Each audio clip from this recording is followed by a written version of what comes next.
Good evening, racing fans. Welcome to Racing Action from Grand River Raceway for this Wednesday evening here in Elora, Center Wellington, nonetheless. Our first race will go to post in approximately 20 minutes. The track condition will be listed as fast. The temperature recorded as 22 degrees Celsius. Let's get a look at the changes on this evening's card of racing. Race number 1, number 7, Biofuel. The driver will be Tyler Borth. Tyler Borth will drive number 7, Biofuel.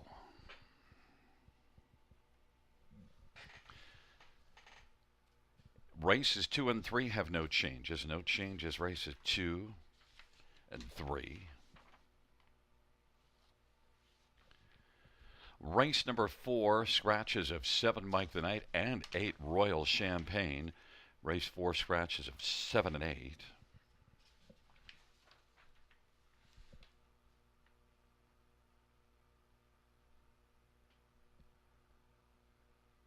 Race 5, no changes. No changes, race 5.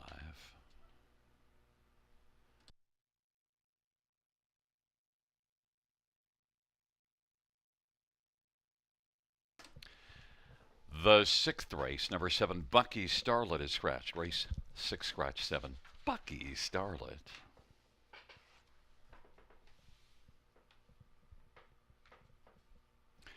Seventh race, no changes.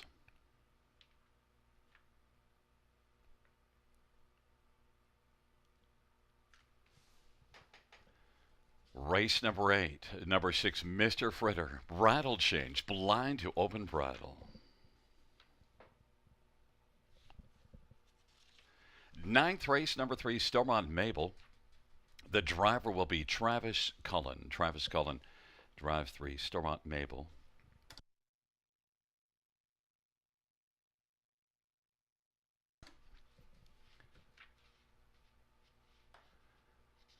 And the 10th race, no changes, no changes, race number 10.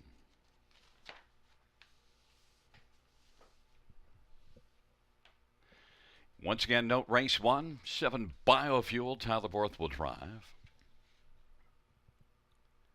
And the second race, as well as race number 3, have no changes. It is currently 17 minutes to post time, and time to welcome in my co-host and handicapping expert, Robert Reed. And Robert, on Monday you were hobnobbing with the stars. You were working with a Hall of Famer. Now look what you got to work with today. What a come down for you, eh, buddy? Oh God, absolutely not. You make me laugh, Gary Guy. No, listen, Industry Day was just an incredible experience, top to bottom, and yes, it was an amazing day working alongside co-host Randy Waples, Hall of Fame driver, with his extensive knowledge. It really was truly amazing. But hey, what else was amazing? The silky smooth sounds of Gary Guy all day on Industry Day. I loved every single race call and everything about that day. It lived up to the expectation.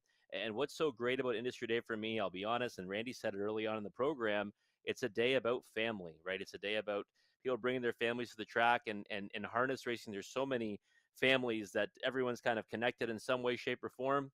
And that's what I saw all day. So thank you to everyone that came out to the track, made Industry Day a success. Thank you to all those who are playing at home. And of course, thank you to my family at Grand River Raceway, the amazing team there who welcomed me on site. Hopefully, I get to do it more often because it truly was just a fantastic experience.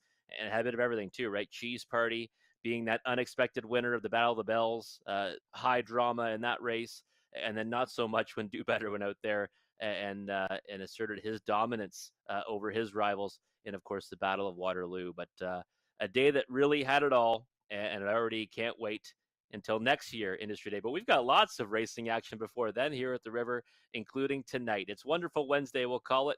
We got 10 dashes on the card, and Tijuana Sealster, a horse that we've been very fond of watching here at the River this season. Should be looking for 7 in a row over this surface, which is an incredible feat. She looks tough to beat again, once again this evening. And of course, our wagering menu kicks off. Incredible wagering menu on Industry Day, but it keeps on going, folks.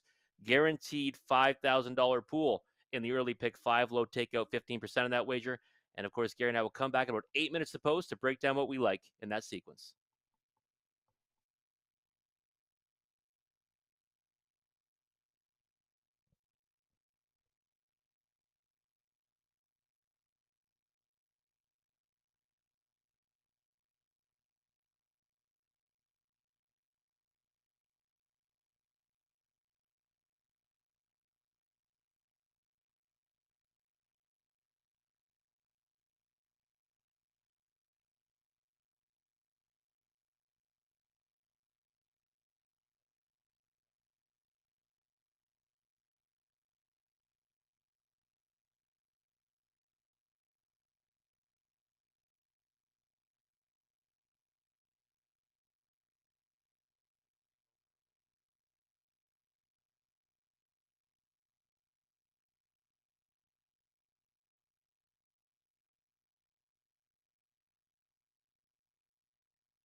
Hey kids, we've got 2 brand new contests for horse lovers who like to take photos or videos.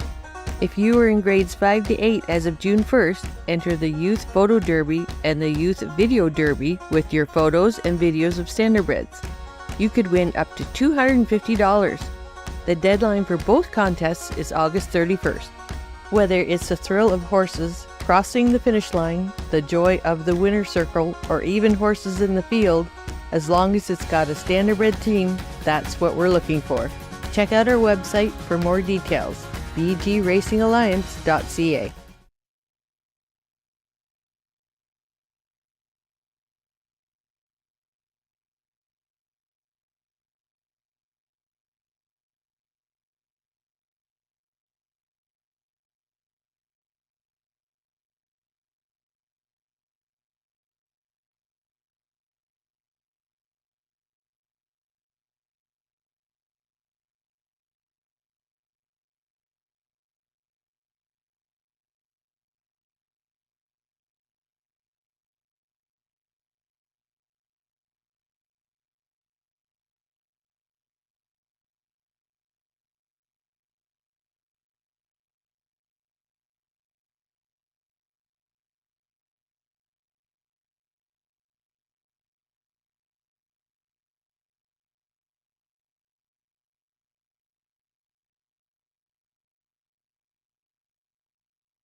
Eight minutes till the horse will be moving out onto the track for the opening dash on this wonderful Wednesday at Grand River Raceway. And at this time, you know what we always do. We break down the early pick five. Guaranteed pool $5,000. Low takeout 15%.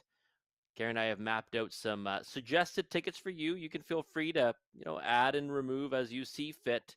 But this is how we see this sequence tonight. And for me, I'm going to start off with a single in the opening dash. 2-year-olds on the trot, non-winners of one, and I'm not singling in the opening dash. Singling in the second race.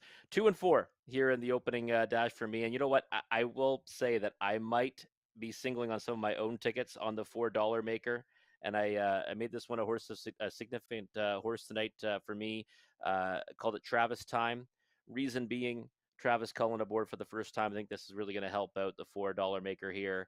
I am using the 2 Jam Stella. And the reason why I'm using her is I actually had her pegged on top July 20th at Mohawk Park in the Horse Players Journal.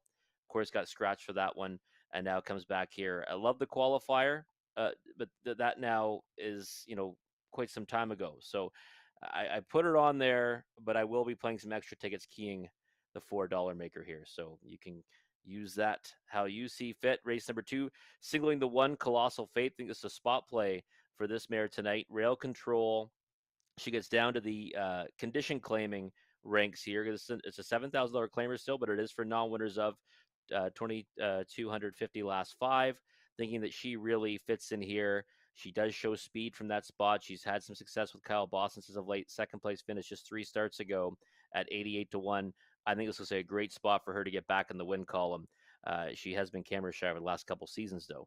Race number 3, the 1, 2, and 7.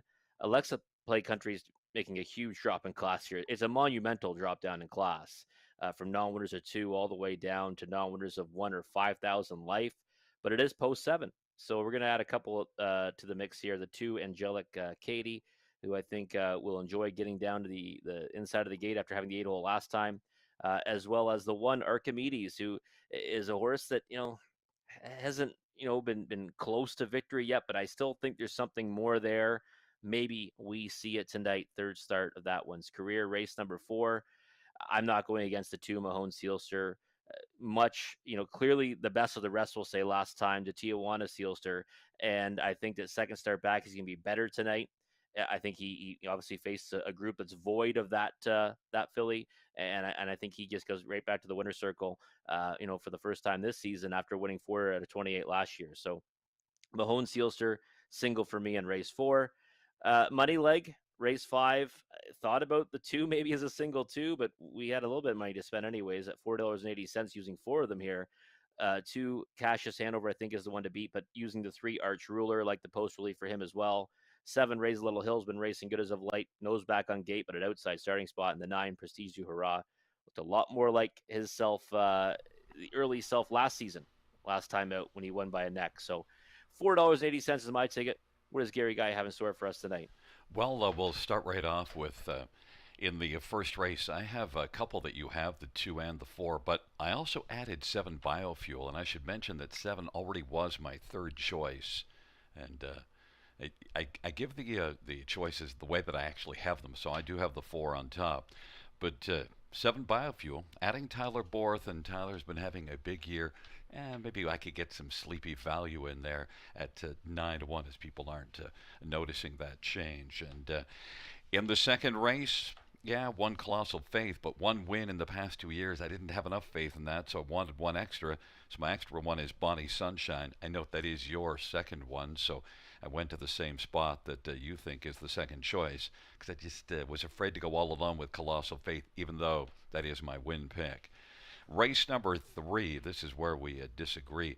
Easter Sunday, second start, Lasix. I know the time last race is only 2, 4, and 4, but you don't get a reward for winning by a wider margin. I just thought yeah, it was in kind of soft, but I thought there might be more there, and it's the second start, Lasix, for Easter Sunday. And then also 2, Angelic KT. I didn't use the 7 Alexa Play Country. And in race number 4, well, I did go alone on 2 Mahone Sealster, as you did. And in race number 5, I have the 2, 7, and 9, but I left off your 3 Arch Ruler. I had to hold down the price at some point, 7.20, and that is your fourth one, so I went only 3 deep. But I think those are the 3 logical ones in there. In fact, the 7 and 9 might be better than the 2, but they don't have the post advantage by a long shot over 2 Cassius Hanover. 720. Yeah, so 6 combinations for Gary and I both be winners tonight. I like what Gary's doing there, and the addition of the horse in the opener, Biofuel. Yes, big driver change. Tyler Porth, he's been having tremendous success this year. Difficult post. I even said, I might want to add this one into the mix, but I said, you know what, I'll stick to my guns with what I gave. But I think that Biofuel is a good add there in the opener. There's Conley's ticket, singling the $4 maker. I like that in the opening leg. Then he's got the 1 and 6, so he's got Colossal Faith on his ticket. He agrees with Gary in race number 2.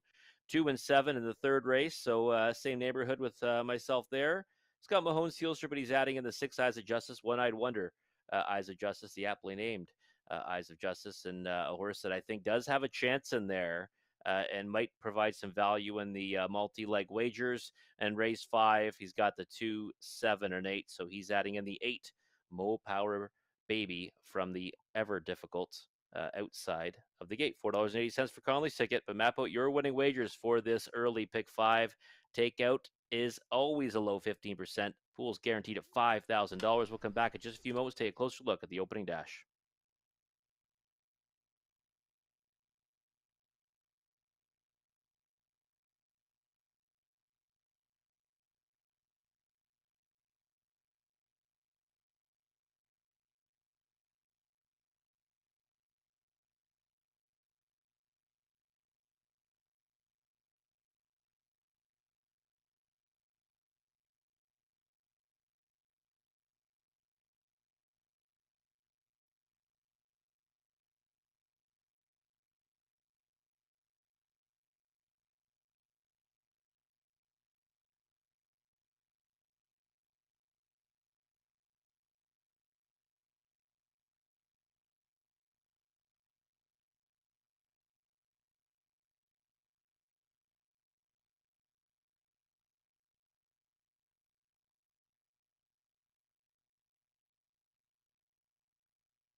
Field 4 race number 1 is on parade. 1 Smokin' Power, Dave Boughton for Don Lindsay and Paul Lindsay. And number 2 is Jam Stella, Sylvan Lakai for Kelly DeVal Lakai and Canico Farm. Number 3, Mama Made Me Good, Andre Goy for Gino Toscani. Number 4, Dollar Maker, Travis Cullen for Desiree Jones and Gino Toscani.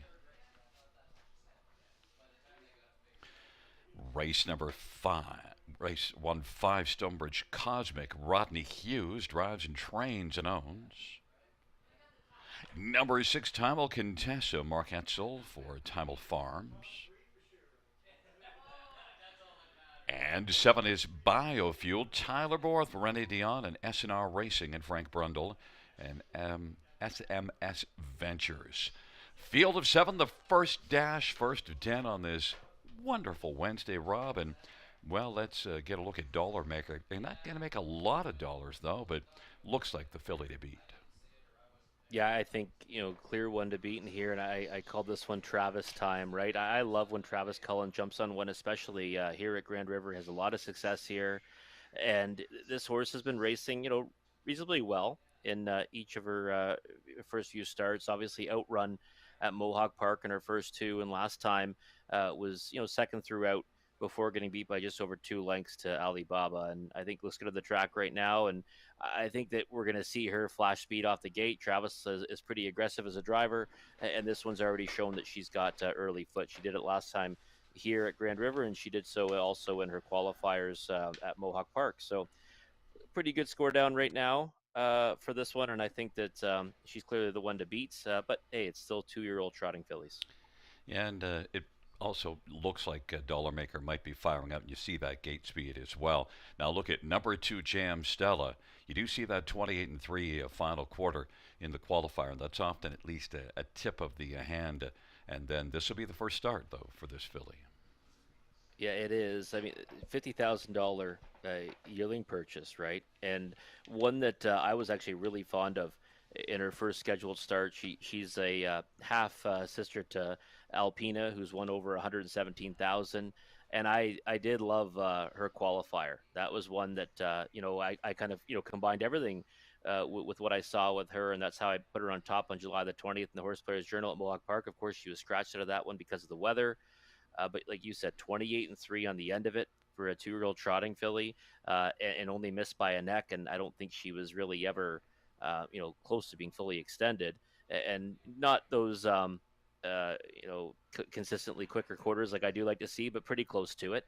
And 9-2 right now. I mean, she's sporting serious value, right? You've got a horse like Dollar Maker who's had 3 opportunities to kind of get to the winner's circle and one here, whereas JM Stella is still the relatively unknown quantity, but one that I think will make some noise, if not tonight, down the road.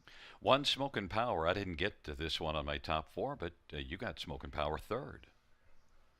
I do. Rail control is part of it. Now, I don't always like that spot for a young trotter, but I thought in here it looks like a good one where maybe he can just kind of fall off the gate, land on the pylons and sit and just try to get a piece of it. Couple of races of experience now for this one, and I thought the fourth was okay.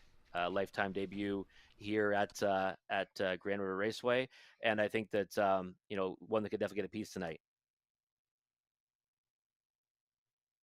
Well, I was talking to Christine, and you finished talking on me. You're supposed to keep filling while I was talking to Christine. But listen, you know where I want to go to next after we talked about the 1-7 Biofuel, because 9-1 on the board. Tyler Borth driving.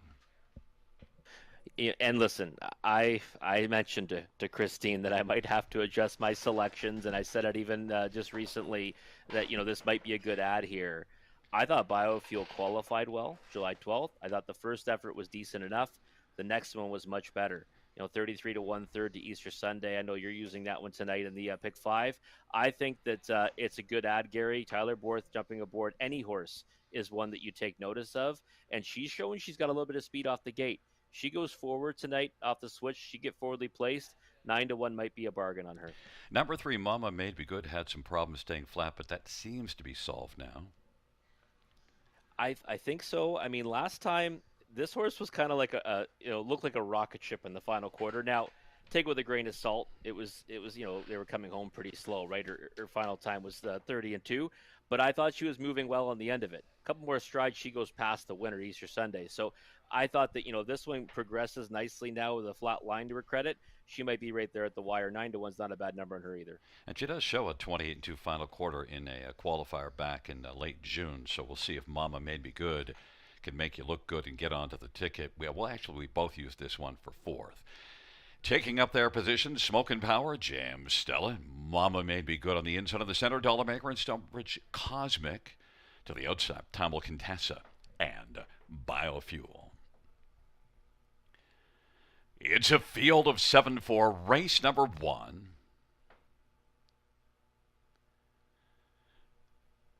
They're at the start. And the rough. Dollar Maker, Biofuel, Smoke and Power, Jam Stella, Mama Made Me Good, Timel Contessa, and then Stonebridge Cosmic, and they work on around the turn. Smoke and Power still has the inside advantage, but Jam Stella now has taken the lead. Jam Stella, Biofuel continues to fuel towards the front, and now Biofuel and Tyler Borth is going to streak up and get the lead. Jam Stella second, Smoke and Power went off stride. Dollar Maker is racing third. Mama Made Me Good is racing position fourth, and then Stonebridge Cosmic is fifth, but is way back. And then it is further back to Timel Contessa. Biofuel at 14-1 has the lead as they work around the turn.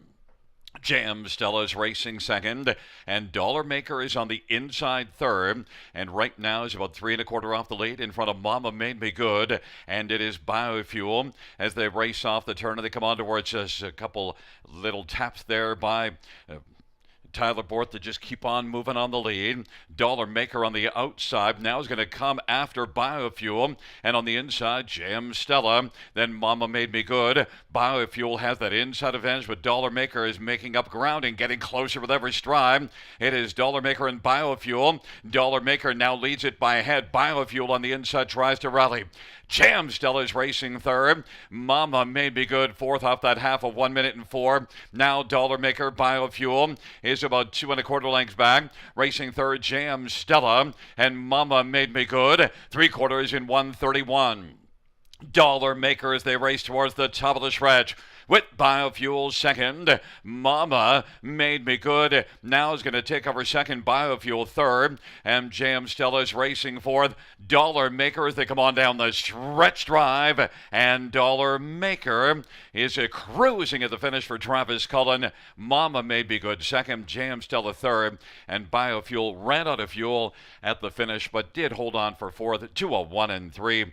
Dollar Maker, well, you don't make a lot of dollars, 2 to 5 on the board, but the Dollar Maker certainly is one that at least gets you started in the right direction on this Wednesday evening. Yeah, I mean, you're right though, right? 2 to 5, right? Here, there's no glory in that one, but it was pretty easy in the end. Like I said, Travis time, right? He jumps aboard for the first time, and you've got to take notice of that. And she went out there and she just showed she's the best in here. I thought that the Biofuel adding that one was a good move. I mean, you get Tyler Borth aboard, and when you get him aboard, you know that you're going to get that kind of an effort, right? I mean, he's not jumping on to go to the back of the bus and see what happens. So he blasted out of there, and Biofuel looked really good through the opening half and ends up finishing fourth. But it's still a good feeling when you bet a horse at that price. You're getting value, and at least you get that kind of an effort where they get put into play. And 3 Mama Made Me Good is the one we used on the bottom of the ticket. We could have used higher. Yeah, I thought that she raced really good last time, and I think that she's one that's going to continue to progress. I mean, that flat line in her latest was important, and today she advanced on the outside. Now, granted, she does kind of get to forge past one that's really tired in Biofuel, and I think the JFL obviously got the worst of it because she was kind of caught behind Biofuel and she shortened stride, and by the time that she did get to the outside, the race was pretty much over. So she's on the watch list for next time. And the one thing with Biofuel to keep a watch on, this is one that is just getting started, but certainly has that snap speed off the gate. That's something to be mindful of going into the future. Yeah, and that's why it was kind of intriguing, right? That Tyler Boyd was jumping aboard because he can certainly get them off the gates, and I thought that'd be the game plan, right? Was to go forward. So yeah, I think she's one that's obviously still got a lot of learning to do out there. And today's going to the front like that, opening up her lungs will probably benefit her going forward. It's a 4-3-2-7 top four in race number one. Coming back in front of us for Dollar Maker. 2-year-old International Money Chestnut filly owned by Gino Toscani. Desiree Jones is the trainer. Travis Cullen, the winning driver. First win for Dollar Maker to a 1-3.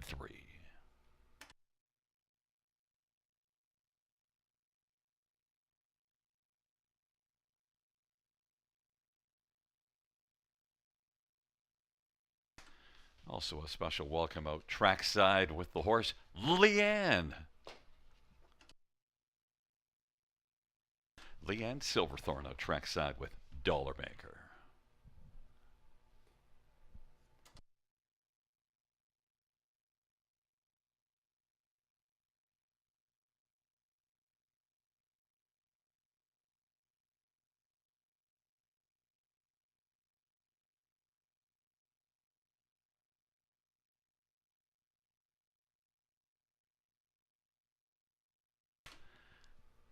The first race payouts for Dollar Maker 280, 230, 210. 3 Mama Made Me Good 580 and 280 and 2 James Stella $2.30. $2 exactor 1010. Dollar try 16.15. Dollar super 67.20.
the first race.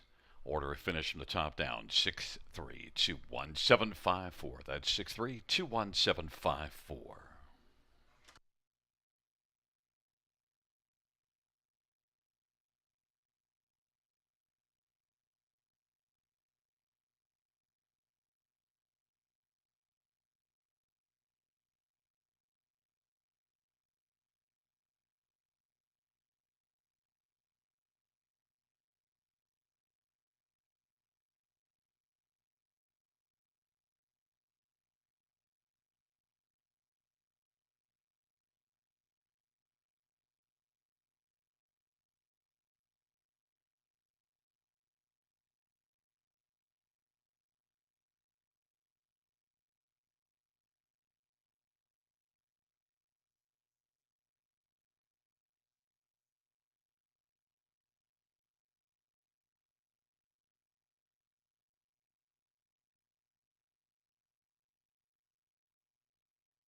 Heavy favorite dollar maker gets home in the opening leg of the early pick five. Many are likely still alive. If you are, or if you are not, though, time to jump in on the early pick four, starting off right here in race number two. Low takeout 15%. Guaranteed pool $2,500. We just had a great shot, by the way, of Fear the Smoothie in the paddock, getting ready to do battle with the wind blowing in her mane. And she's taking a lot of support on the board right now, too, at 2-1. Um, for me, though, I'm sticking with there she is. Look at that hair blowing in her mane, just getting ready to go out there and go to work in race number two. That's the three, Fear the Smoothie. And for me, though, I did single the one, Colossal Faith, in my pick four ticket. I stay true to my pick five. Usually, don't really get too creative with it going forward. I kind of stay with what I like throughout the sequence. Stick to my guns as much as I can, and that's the one, Colossal Faith, right here. 5-2 right now. I think that price is really good, all things considered. This is a drop down in class. Last time went to the lead from the same starting spot, finished fourth to TC Scandal. I think we'd all take TC Scandal against this group. So I'm happy singling the one, Colossal Faith. But a lot of early support came for the three, Fear the Smoothie here. Race number three, the 1, 2, and 7 for me.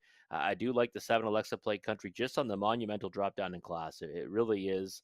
Obviously getting beat by wide margins recently, but she might be able to just handle these with anything close to her best. Also using the 1, Archimedes, and the 2, Angelic Katie.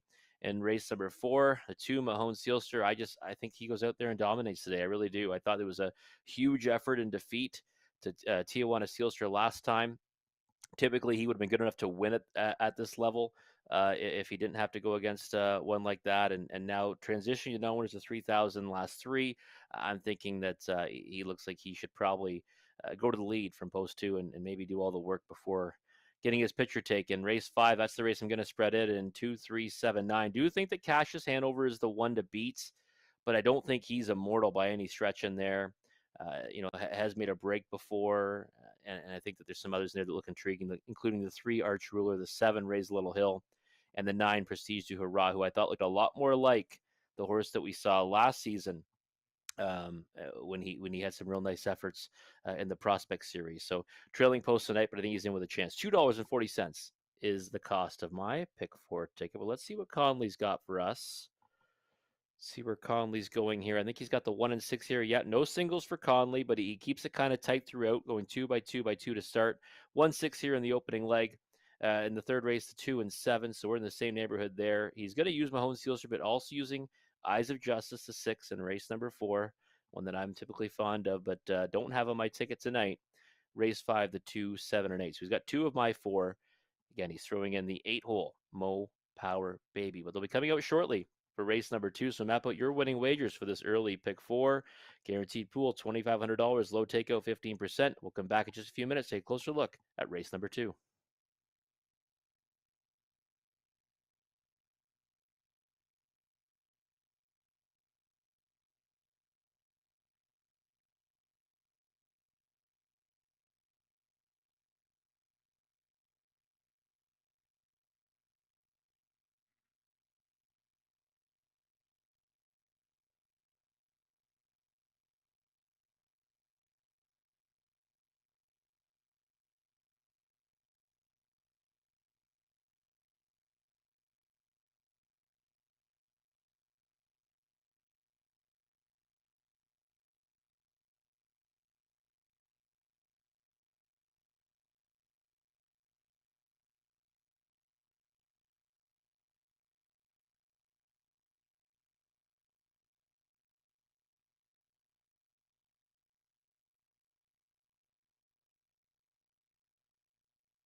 Field for the second on parade. One Colossal Faith, Ryan DeRoche, Kyle Bossens, and Martin Kepfer. Number 2 is Lily's Penelope, Scott Culver, Sheldon Rose. 3, Fear the Smoothie, Preston Shaw for Emily Leake. And 4 is Etam Zelli, Paul Davies for Jacob Murray and Greg Parsons. 5 is Georgia January, Tyler Borth for Doug Bowens and Elizabeth and Alan Fair. Number 6, Bonnie Sunshine, Brett McDonough for Jason Sherman and Burton Betty Sherman. And number 7, Burlesque Sealster, Jason Ryan for Sheldon Rose. It's a field of 7 for race number 2. Let's get a look at this field. And, well, right now, your top 1, Colossal Faith, and single in the pick 5. Fans don't have as much faith as you have in that one, and is sitting at 3-1. Are you feeling faithful about your pick here? I am. Yeah, I'm not gonna bail on my selection, especially one that I deem a spot play, Gary. And for me, that's exactly what it is for me, though, right? I think that she's found the right spot to get to the winner's circle. She's just won for 47 over the last 2 seasons, which is always, but you always got to kind of take pause before you put one on top that's got that going for them. But you look at her recent efforts. I mean, that second place finish to Rate Review was a good one.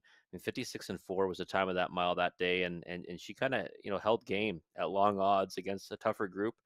Came back overland for part of the mile before finishing 5th, and then last time went to the lead, and she ended up fading for 4th. But 26-3, 55-3. I don't even know what kind of margin she'd have over these if she goes out there and tries something similar. So I just think she looks like one that's hooked the right spot for her to win. Of course, Kyle Boston's had himself a good industry day, winning the Battle of the Bells with Cheese Party. So I wouldn't mind seeing them hit the winner's circle again tonight. And, well, we both have Colossal Faith on top, but I also added Bonnie Sunshine on my pick 5 ticket. Bonnie Sunshine is one that at times has raced against a tougher than what she's going to face here. So this could be a spot, and it's getting some love. 2-1 is the favorite. Yeah, she has kind of been going, down to favoritism, kind of throughout the betting. We saw the Fear the Smooth, is it? Yeah, Fear the Smoothie get bet down early on, and then Body Sunshine kind of took over favoritism and flipping back and forth with Colossal Faith really throughout. So, listen, I think that you look at her and you say, okay, like she's been kind of knocking at the door, picking up pieces. She hasn't really had, any top 3 finishes in recent starts, but you're right. She has been racing against tougher horses, like mostly Dolly, racing a Rocket. Any one of those ones, I'd be happy to have on top against this group.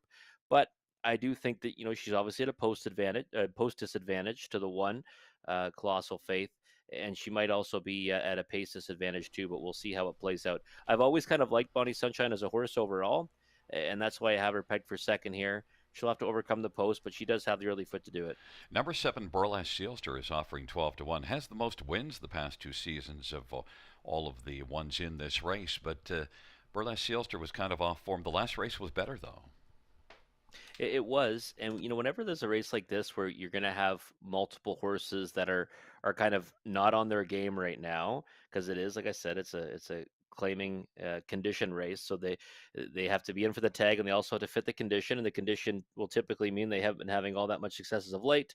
I look for ones that have been racing against horses that I think would do pretty well in here, and I think Runaway Harris, who's been winning against this one, would be more than fine against this group. And if you look at her overall, like you mentioned, she's had a good season. She's kind of fallen on hard times as of late, but I think that last one is going to show she's going to trend back in the right direction. Obviously, post seven's not ideal. If she drew inside, I probably would have had her maybe pegged for second. But I think from out there, landing on the ticket might be a good feat, and I think she's worth using the try and super. 5, Georgia January was a good earner last year. This year, the earnings have been a little slim. Oh yeah, 0 for 7 and just 780 in the bank. But racing for a tag of $15,000 now. Granted, that's in a condition claimer as well. But I think we, probably more than happy to take Batitude in here. And I just thought that you get Tyler Borth aboard now. She's had some unlucky draws of late, not the five holes all that crash hot, but I think she's good enough to get a piece of it. 10 to 1 price you've got to demand if you're betting her to win, but try and super. I think she's worth the use. And I used Fear the Smoothie on the bottom, got some FaceTime before the start of the race, and used her on the bottom of the ticket, but she's been a little light on the top 3 this year, 2 out of 17. It's Colossal Faith, Lily's Penelope on the inside. In the center, Fear the Smoothie, Etamzelli, Georgia January. On the outside, Bonnie Sunshine, Burlesque Sealster, field of 7 for the second dash. Here they come.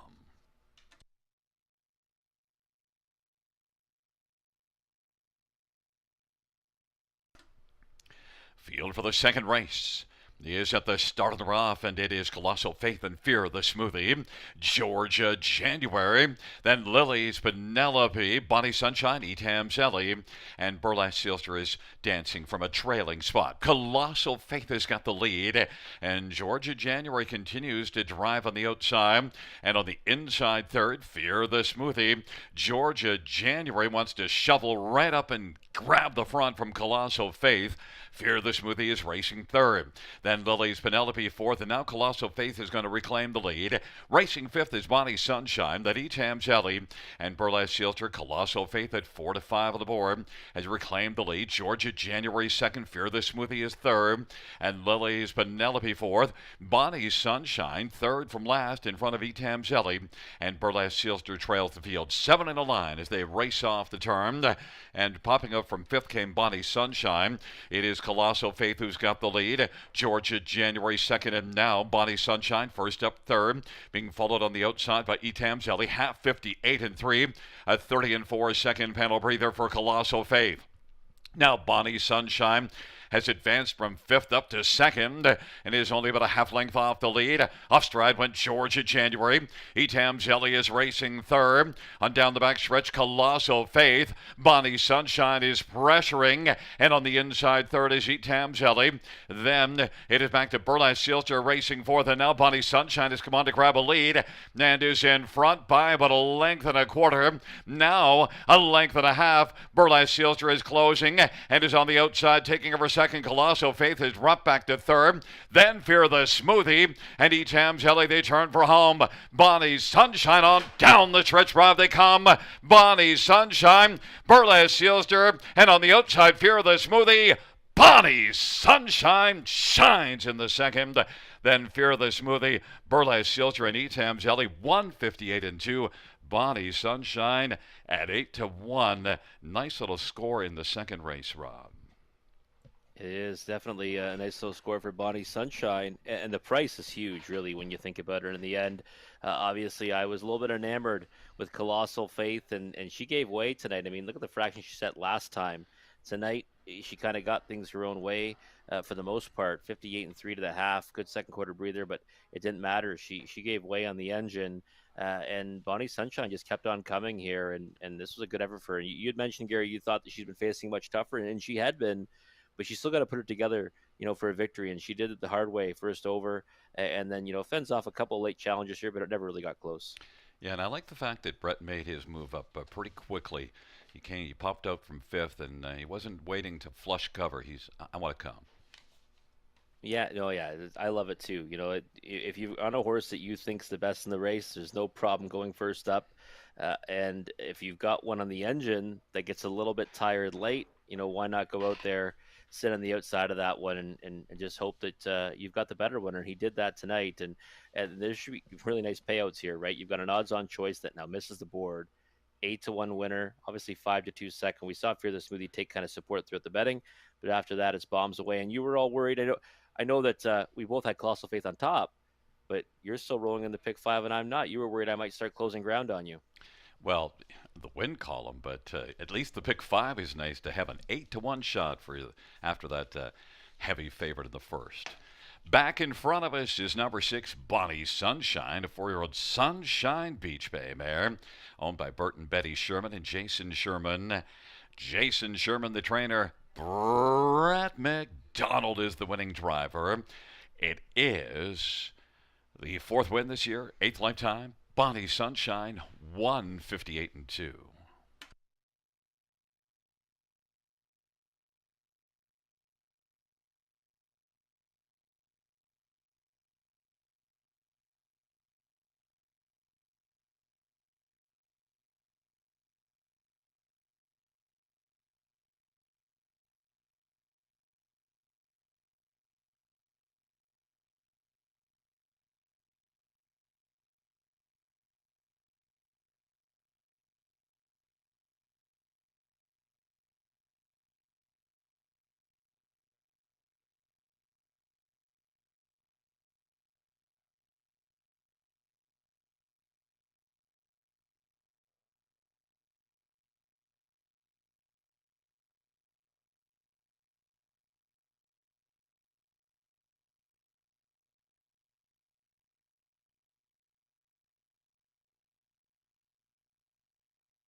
The second race, payout 6 Bonnie Sunshine, 1810, 690 and 560. 3 Fear the Smoothie, 430 and 410. 7 Burlesque Sealster, 590.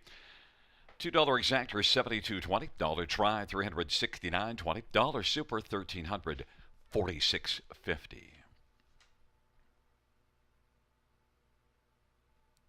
And the double of 4 and 6 17.50.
The second race for a finish from the top down is a 5.62.4713. That is 5.62.4713.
Field on post parade for race 3-1, Archimedes, Lyle MacArthur for Kelly Shepard.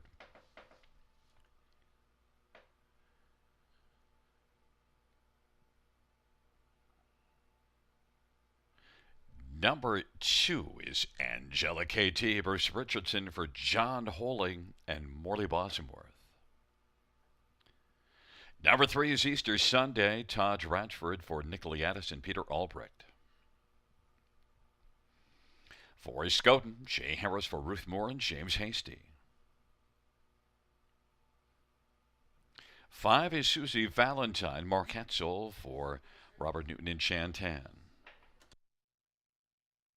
Number 6, Stonebridge Comedy, Paul McKenzie for Paul Meegans and Saltwater Stable.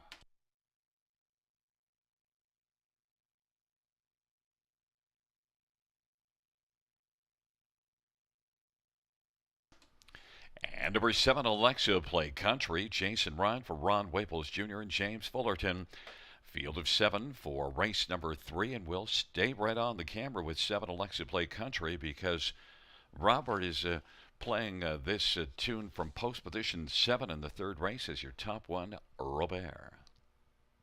I sure am, and it's really just because the class relief, Gary. I mean, last 2 starts, obviously getting beat by a wide margin, but that's a non-winners of 2.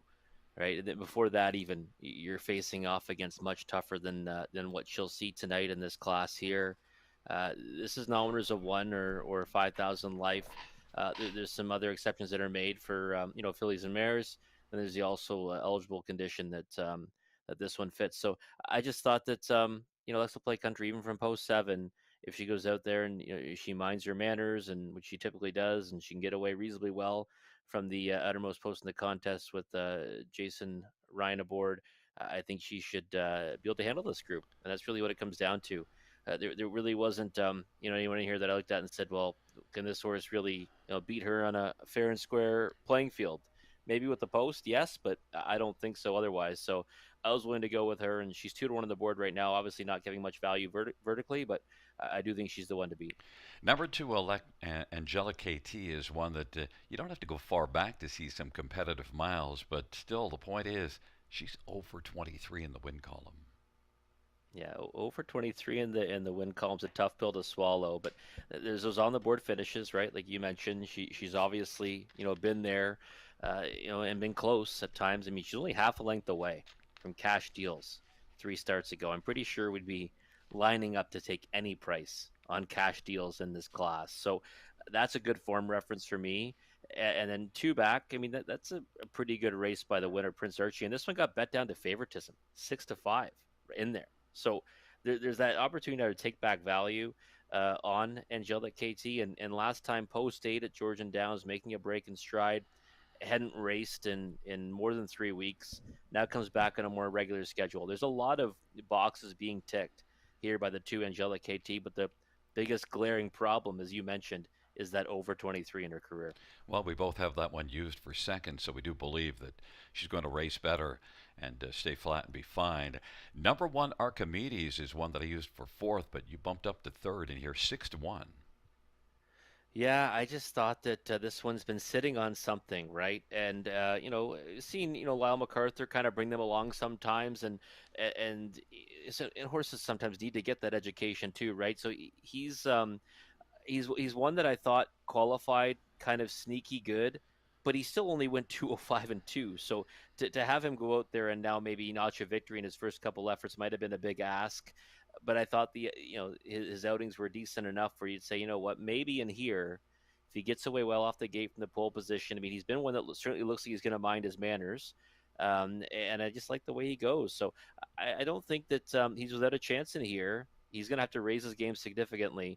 But when a horse is in their first, second, third start of their career, that's not out of the question, right? We might see this one step up big time tonight. And if he does, I think he can be right there at the wire. Number 3, Easter Sunday, is getting a fair amount of respect on the tote board, but not so much from you, Rob, and is my top one, second start of the year, off a win. Yeah, last time that was kind of a race that obviously the big favorite made a break early on. This one, got away third, went to the lead. There's certainly, listen, this horse came off the bench, not showing much, and turned in a big effort, right? And won at 12-1. We're seeing 2-1 now, right? In a spot that maybe is kind of similar, but I'm not sure it's going to work out the same way. Now up to 5-2. I wasn't really sure what to make of Easter Sunday. I didn't really like her last time, so I'm not going to jump on the bandwagon now, right? I always say it. If you miss the wedding, don't go to the funeral. I decided I'm just going to kind of watch her tonight, use underneath the exotics. Well, I'm going to watch her too, and hopefully I get to watch her in the winner's circle. We'll see. It's Archimedes and Angela KT on the inside. In the center, Easter Sunday in Skoden and Susie Valentine to the outside, Stumbridge Comedy and Alexa Play Country. Field of 7, race number 3. Here they come.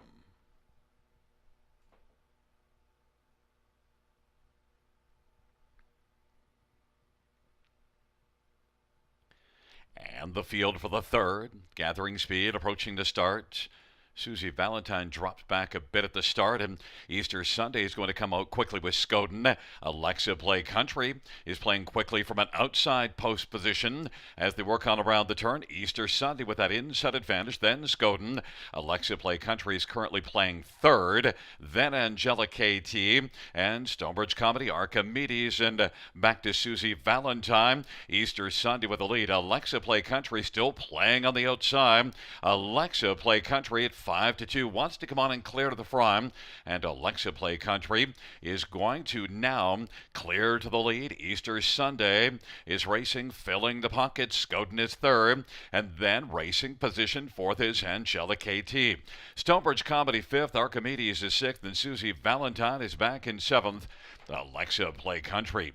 Easter Sunday is racing position second as they come off the turn. Skoden at 45-1 is third. And then to the outside, Angela KT, even money favorite, is now working up quickly and has come on to take over second. As third is Easter Sunday. Racing fourth is Skoden. And then it is back to Stonebridge Comedy. Archimedes on the outside. And Susie Valentine is trailing the field. And they work their way on into the backstretch. Alexa Play Country. Angela KT is second. Easter Sunday is third. And racing fourth is Skoden off stride, Archimedes. And Stonebridge Comedy is racing fifth. And there goes Angela KT now. Angela KT has come on now and taken the front and grabbing it from Alexa Play Country. Easter Sunday is racing third as they race on that final turn off 3/4, 130-3. Angela KT, Alexa Play Country, Easter Sunday, Stonebridge Comedy, Angela KT as they race to the top of the stretch. Leads it by about 4 lengths, and it's widening out the margin with every call as they come on down the stretch drive. Stonebridge Comedy now has moved up to take over second at 21-1, but Angela KT is going to score that elusive first win. Stonebridge Comedy second, Skoden third, and Alexa Play Country dropped back to fourth. 202 flat. Angela KT dropped all the way down to even money and got off the schneid, Rob. Yeah, she sure did, and she did in a big way. If you're going to break your maiden in your 24th career outing, might as well do it by a wide margin like that, eh, Gary? I mean, she was much the best. And, when you looked at that form reference as we were talking about it, and you see that form reference to cash deals and say, well, cash deals would be, 1 to 1,000 in here if our pari-mutuel system allowed it. And she only got beat by half a length of that one, and it was a good effort on that occasion. So, getting back kind of on a regular schedule, and she just went out there and was dominant tonight. Came first over at a horse that I thought might be able to get away from them in Alexa Play Country, and just absolutely crushed. And absolutely was good, but at even money on the board, 0 for 23 and coming off of a break, I'm not losing any sleep over not having this one on top. Oh no, you can't. I mean, the price is one that you almost have to take a pass on. I mean, in this class, it's tough to take any horse right at even money. You can see the board behind her, 21-1, 45-1. It kind of just shows right that these horses, some of them have had multiple chances, other ones are a little unpredictable because they're kind of just starting off their careers. And yeah, I wouldn't take even money on anyone in this field. Well, we did wind up with an even money favorite winning. It's a 2-6-4-7 top four in race number 3.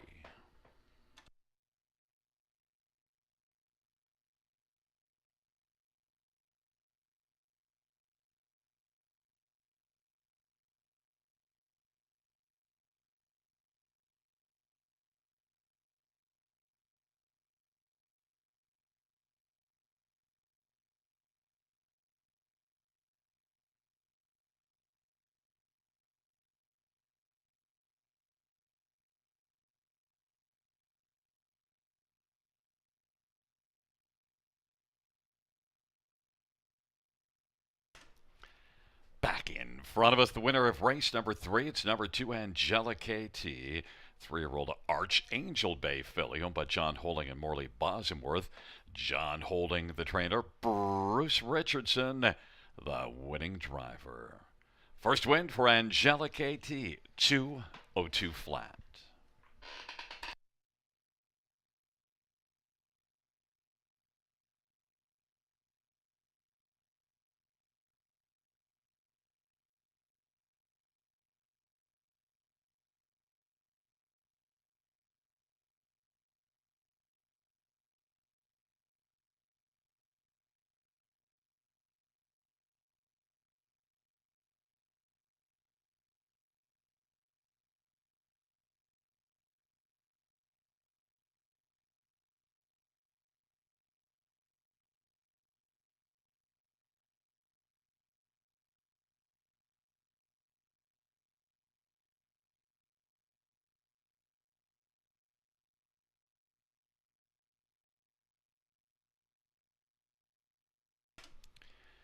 The third race payouts to Angelic KT, $4 270 and 260. 6 Stonebridge Comedy, 1090 and 610, and 4 Scouten, 1030. $2 exactor, 42.20. Dollar try, 200, 39.85. Dollar superfectus, 603.80.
The third race, order of finish from the top, 7163524. That's 7163524.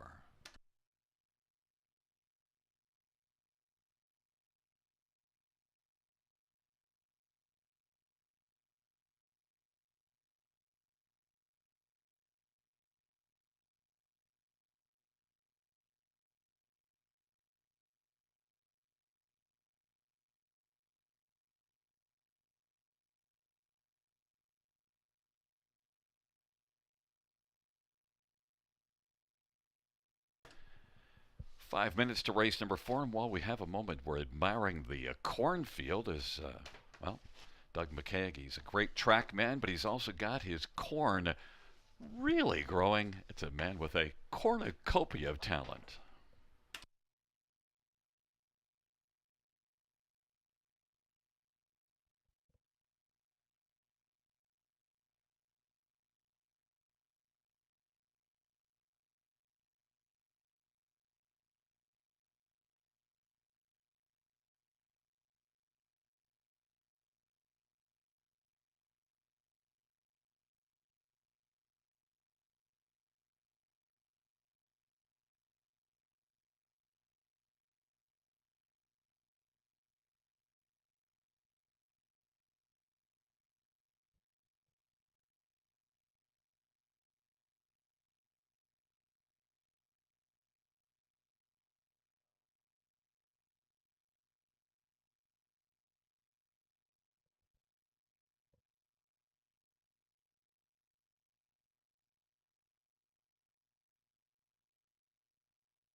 Field for the fourth. On parade one, Loon du Hurrah.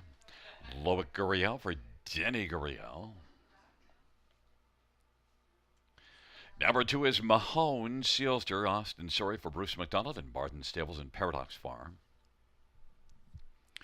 Number three is Rose Run Why Not, Travis Henry for Brian Lawrence and Stuart Lawrence and Smirk Incorporated. And number four, Bastiano, Samuel Filia for Don Lindsay and Bernie Barr. Five is Built to Last, Paul McKenzie, drives and trains and owns. And number six, Eyes of Justice, Talworth for Jason Sherman. Field of six for race number four, scratches of 7 and 8. Let's get a look at this field. And you know where I think we should go first? To Mahone Sealster. That makes sense to me, Rob. I think it definitely makes a lot of sense. You know what I didn't notice, Gary, until someone pointed out to me on Twitter, is that twos are wild for me tonight. From race 4 to race 10, I have the 2 on top in every single race, which is something I didn't even notice when I was handicapping. I just figured you didn't bother handicapping. You just broke down a bunch of twos and then said, yeah, okay, I'm good. Yeah, just, some, industry day, hangover, right? Just I'll jot down some twos. No, that's not how it went down, folks. But no, Mahone Sealster is one that last time we can both agree raced fantastic against Tijuana. Sealster took a lot of support against that rival who has had nothing but success over the surface.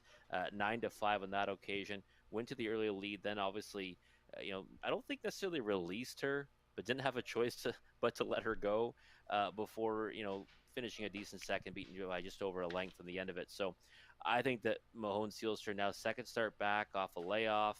Another good post to work from. Yes, transitioning to a purse that's smaller, but a race that can come up tougher. But I do think that clearly the one to beat in here and looks pretty sharp on the track right now. If there is one that might just get the job done, Eyes of Justice is both of us our second choice. And I wished I had this one in the pick 5 only because it's looking a little short. I'd love to have a shot at least at one at 5-1 instead of 4-5. Yeah, this is the one here that can win that I think will add some serious value to it. 8-1 in the morning line, and probably about that number in the multi-legs, even though 5-1 right now. And I think he probably even deserves a little more respect in that. First of all, aptly named Eyes of Justice. He is a one-eyed wonder. He's got one eye, and a horse that's 6 wins on the season. And look at the on-the-board finishes too, right? He's got 16 of them out of those 26 starts. A little camera shy last year, but he's made up for it this time around, and has had a lot of success, since being claimed by Jason Sherman. Has competed at the preferred level and showed that he can be, competitive, on the B tracks anyways, at that level. And this is certainly not that tough of a task for him today. That's why I thought the morning line was a little bit generous, and I still think 6-1 is pretty generous too. I would say that if you're looking for one to upset the big favorite, he's the direction you want to go in. And if that price holds, he's definitely worth a win ticket. It pained me not to use Bastiano on my top 4. And this is a horse, a veteran horse that I've loved a lot in the past. And that last race, you can just stroke that out. Yeah, of course you can. I'm surprised you don't have him in your top 4 here. Wow, No. You love this horse too. Yeah, no loyalty. No loyalty at all. Yeah, you always get on my case for that. And this is now when the Gary guy's not showing loyalty. Now I'm afraid of Bastiano in here because that effort 2 back was a real good one. Obviously, he got to do his thing, right? He got down to a soft spot. He's good on the engine now. Soft fractions throughout in that one before winning it. It's got to help his confidence. And like you said last time, we're just going to throw that one out. Post 6 against a pretty solid group. Got away 8th off the gate. No chance after that. He's 9-2. I think that's a bit short in my opinion. I think he should be 7-1, maybe even higher in here. I did like that victory 2 back, but I think he does face off against some tough rivals in here, including obviously the 3-5 favorite. Number 3, Rose Run Why Not, is one that, my answer is 1 win on the year, but I'll tell you, she hits the board enough, especially with the exception of that last race. She was racing very well at Hanover. Yeah, I thought that Rose Run Why Not is actually a horse that's really impressed me, despite only being 1 for 17. You know, when horses kind of win their way up through the classes and they start meeting against, real racehorses, you say, well, they're going to kind of tail off a bit. She actually kind of raised her game, and she's hit the board against some pretty good ones. 9 for 17 on the season, tons of speed off the gate if they want to use it tonight. And that's how she usually gets her big pieces, right? She leaves out, she sits, and then she tries to attack them in the lane. I think, she's in store to pick up a share of it. Bottom end of the try and super for me. Well, it's a field of six. All the coin is on number two, Mahone Sealster, 3 to 5. It's Loon du Hurrah, Mahone Sealster on the inside. In the center, Rose Run, Why Not, and Bastiano to the outside, Built to Last, and Eyes of Justice. It is a field of six for race number 4.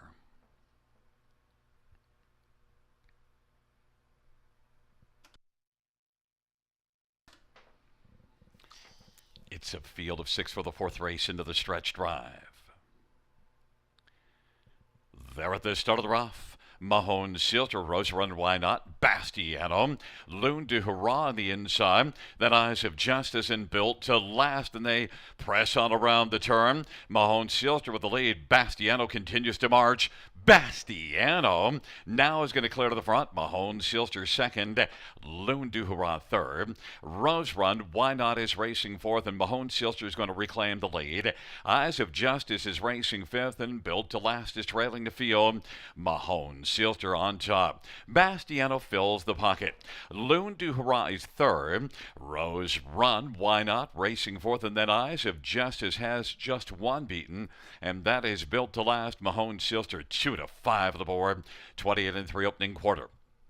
Bastiano is right there in the pocket with Loon du Hurrah racing third as they race their way off the turn. They come on towards us, and racing on the inside fourth is Rose Run, Why Not, as they're still in a line. Trailing pair Eyes of Justice and Built to Last. Mahone Sealster, no one wanted to pull against the 2 to 5 Mahone Sealster, and now stepping out from third there does go Loon du Hurrah as they work their way on into the backstretch. Bastiano still has second. Loon du Hurrah took out, but then might have flattened out. Rose Run, Why Not on the inside. Eyes of Justice still second last, and Built to Last is trailing the field. Now Loon du Hurrah is making a bit of a move. Mahone Sealster, though, off a 59 2/2 with a good second panel breather. It is Mahone Sealster. Loon du Hurrah now has come on and is only about a neck off the lead as they race on that final turn up 3/4, 129-3. Mahone Sealster and Austin Sorry doesn't look worried. Leads it by 3/4. Loon du Hurrah is racing second. Bastiano third. Eyes of Justice racing fourth. On down the stretch drive they come. Mahone Sealster, Loon du Hurrah. Mahone Sealster is going to take it. Loon du Hurrah was second. 3 across the track for third. Mahone Sealster won 59-1. 2 to 5. You don't get a price, but Mahone Sealster at least rewarded the favorite backers. Yeah, he certainly did, and kind of to be expected there. Austin Story just chilly in the bike there to the finish there, even though getting swarmed a little bit. But it just shows that these guys certainly know when they've got the measure of a horse, and he did exactly that over Loon du Hurrah there. But intent on having the lead tonight, had to have it, right? Went to the lead last time, had to release Tijuana Sealster to the front this time around. Does do all the work on the engine and gets home at 2 to 5. I made this one best bet status, and I know I'll hear it from Brad A on Twitter because best bet 2 to 5. Can't really call it that, but hey, at least it's a winner. And I guess we didn't show Loon du Hurrah enough respect for those 2 lines here. The since coming back from Three Rivers actually was good in the last 2 here. Yeah, it has been obviously facing tougher tonight, but you know what? Last time out, actually, this one did get into a little bit of traffic trouble in a race that was won by Built to Last, and this time around, of course, put right into play, made that first over move against the favorite, and hung tough. So that's one to watch for next time, right? Like that's a journey there where you're doing a lot of work against a horse that's supposed to go out and win and push that one to the brink. Really, I know it was easy in the end, but did feel the pressure of Loon du Hurrah throughout the mile. And Bastiano did go to the front and then get that pocket trip after when Mahone Sealster comes looping around. And it was a mistake for me to not use this one on the top 4. I've loved him in the past and just got off when I shouldn't have. Yeah, it's okay. I mean, finished third though, right? Didn't go out there and beat you. 7 to 1, decent price in Bastiano on the end of it. Eyes of Justice, by the way, not really. That's not really his cup of tea. He likes to go out there and do it on the engine. draws inside next time. Hopefully, we see him back here. We'll jump on his bandwagon. Back in front of us, the winner of race number 4 is number 2, Mahone Silter, 5-year-old muscle mass bay gelding. Austin Sorey is the winning driver. The trainer is Bruce McDonald. The owner is Martin Stables and Paradox Farm. It is the first win this year, 6th lifetime. Mahone Silter.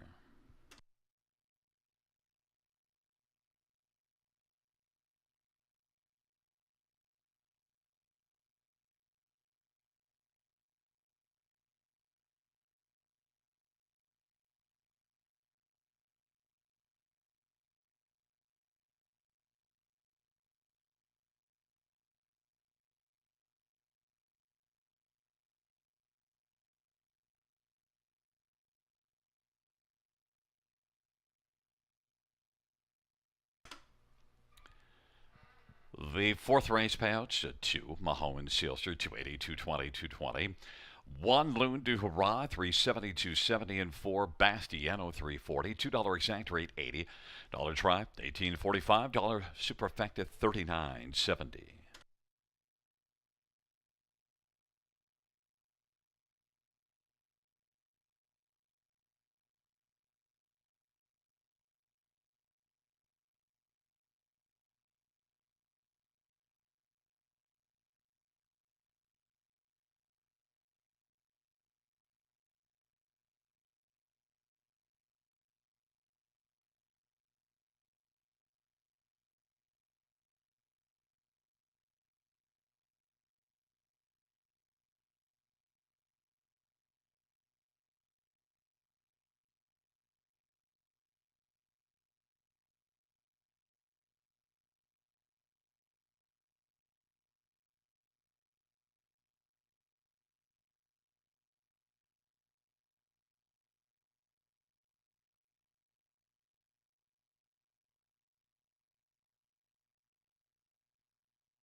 the fourth race. Order of finish from the top down. 216354. Double scratch. That's 216354.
Field for race number 5 on parade. 1, Boom and Bust. Brett McDonough for Michelle LeBlanc and Carl Bagnall.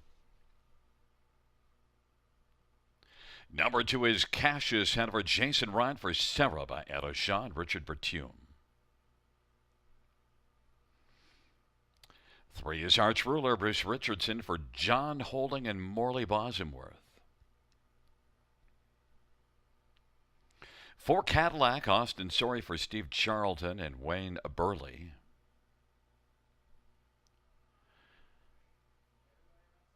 5 is Talismano, Mark Goddard drives and trains for Howard Kaufman and Joshua Kaufman. Number 6, Mistress of the Dark, Tyler Worth for Blair Burgess and RAW Equine. Number 7, Raise a Little Hill, Travis Cullen for Desiree Jones and Gino Toscani. 8 is Mo Power Baby, Natasha Depp for Jeff Graham and Kerry Howard. And 9 is Prestige du Hurrah, Loic Gurriel for Denny Gurriel and Hurrah Stable. Field of 9 trotters for race number 5, non-winners of 2. Let's get a look at this field. And, well, number 2, Cassius Hanover, is one that's getting the most love, but only one win. But overall, what do you think of the fields that Cassius Hanover has been facing, especially the one at Hanover? How does that compare? Well, the one on Hanover is obviously a pretty good one. That's the Dream of Glory, and the winner was New Rules. Derbyshire was second. I think we'd be more than happy to take either one of those against this group, and obviously you look back at his lines. I mean, his victory though, right here, dominant one. It's a non-winners of 1, and then he took a step up and got hammered down to favoritism. It was at a pace disadvantage to landing pad, 2 back. This is tougher again though, so I think that he's got obviously the speed to beat this group. He's been behaving himself on a half as well. That break actually came at Mohawk Park when he had post 10 and was kind of on the engine. I just I don't know if he's immortal in here. That's what I said earlier when I was breaking down the pick 5, but he's hammered at the pick 5 pool, Gary. He's paying $19 for a 20-cent wager in the pick 5 pool, and really, if that's any indication, we're going to see him probably continue to take heavy action right there, down to 4 to 5. So, I think you could say he's the one to beat, but I think if you're playing the race, you probably have to try to find some value elsewhere. The one I'm hoping to get home in the pick 5 is 9, Prestige du Hurrah. I have 3 in here, and Prestige du Hurrah, I thought, really raced well last race. The question will be, does Loic Gurriel get up close on the back of one of these ones on the inside? Because I think Boom and Bust is going to fire from the inside. Yeah, it was a winner last time at Georgian and left out well from the same starting spot. And I think Cassius Hanover is going to leave as well. I mean, he's been getting away 4th and stuff, but now he gets an inside draw. And you can see that line at Mohawk Park getting the lead by 3 lengths for the 10 hole. So I think he's got options, Prestige du Hurrah. And it's not often that you do see one that was a winner at this level last time and a good one at that. And they're 10 to 1, right back in the same class. And not only that, it's second start back, too. There's a lot of things kind of going for Prestige du Hurrah, except for trailing post, which we've seen kind of cause havoc this season at the river. So I do like his chances. I'd say right now, if I had to bet just the one or the other, it would no question be the 9 Prestige du Hurrah, because that's all kinds of value right now in the win pool at 9 to 1. Number 7, Raise a Little Hill, is one that, well, has been really knocking on the door. The best pair from the trailer post, 3rd beaten a neck and 2nd beaten ahead. Yeah, 0 for 11 on the season. I thought the effort 2 back was really good. Only missed by a head by 1%. Obviously, the great reset. That's the horse that actually won the Dream of Glory. Second to that one, 3 back. But last time, I thought was going to win. I really did. Like, the kind of set up and the trip worked out even from the trailing post. Couldn't get there. Was held off by a neck at the wire at 55 cents to the dollar. So now you go to the 7 hole. Maybe can work out some kind of trip again, but I was a little bit disappointed in the performance last time. I do obviously like him enough that I was using my multi-leg wagers, but I think that if you're looking for value, there's better value in Prestige du Hurrah if they go off at the same price as 6 to 1. I think the value play is 3 Arch Ruler, because the last 3 times this one's had a decent post has been competitive. Yeah, and Arch Ruler's a horse that actually, every time I see this horse, usually getting difficult post positions to work from. 7 hole last time, 3 back was the trailing post. It did have the paw line position at Georgian Downs on July the 16th. 1 for 26 in the season. I mean, even more so, just 1 for 57 over the last 2. But I did think this looks like a spot where maybe he could wake up to a big effort. And he's a horse that when he gets put into play, he sometimes can, try really hard. And I think that it's an overlay right now, 17 to 1, and the pick 5 is paying big on it as well. So I think one that you don't want to leave out of your super high 5 wagers, and maybe he can make it pay. And look, non-winners of 3 at the end of June and was competitive against tougher. Boom and Bust is one that I have on fourth right now, but I had this one actually second in my original picks, and then moved down. And I'm kind of wishing that I might have taken a flyer on Boom and Bust in the pick 5 as well. Yeah, the form's been good as of late, right? So you see, since going to the barn of Michel LeBlanc, you see a couple of on the board finishes and a break in stride where maybe would have done the same, right? And the winner was Zip Me Up in that occasion. I think you'd back that one in here, and the win was a good one last time at 16-1. I don't think he's at a place in here.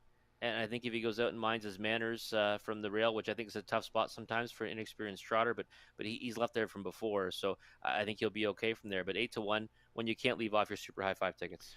Right now, number 2, Cassius Hanover is the 6-5 betting favorite, taking up their positions. Boom and Bust and Cassius Hanover, and Arch Ruler in the center. Cadillac and Talismano. To the outside, Mistress of the Dark, Raise a Little Hill, Mo Power Baby, and the second tier, Prestige du Hurrah.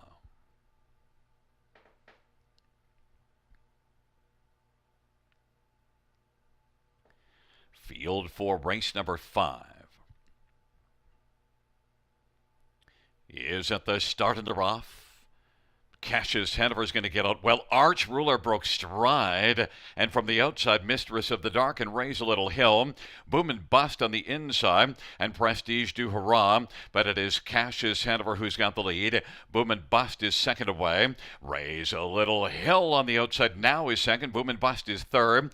Mistress of the Dark, Prestige du Hurrah is racing fifth. In front of Arch Ruler, who made an early break. Then it is back to Cadillac and Mo Power Baby, and Raise a Little Hill has come on to get the lead now. Raise a Little Hill at 5-2, and Travis Cullen's got the lead. Cassius Hanover second. Boom and Bust is forwardly placed third.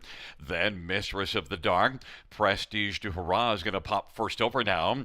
Then it is Cadillac and Arch Ruler and Mo Power Baby. They race off the turn. They come on towards us. Travis Cullen, Raise a Little Hill, has the lead as they work on towards us. Cassius Hanover and Jason Ryan will ride the pocket.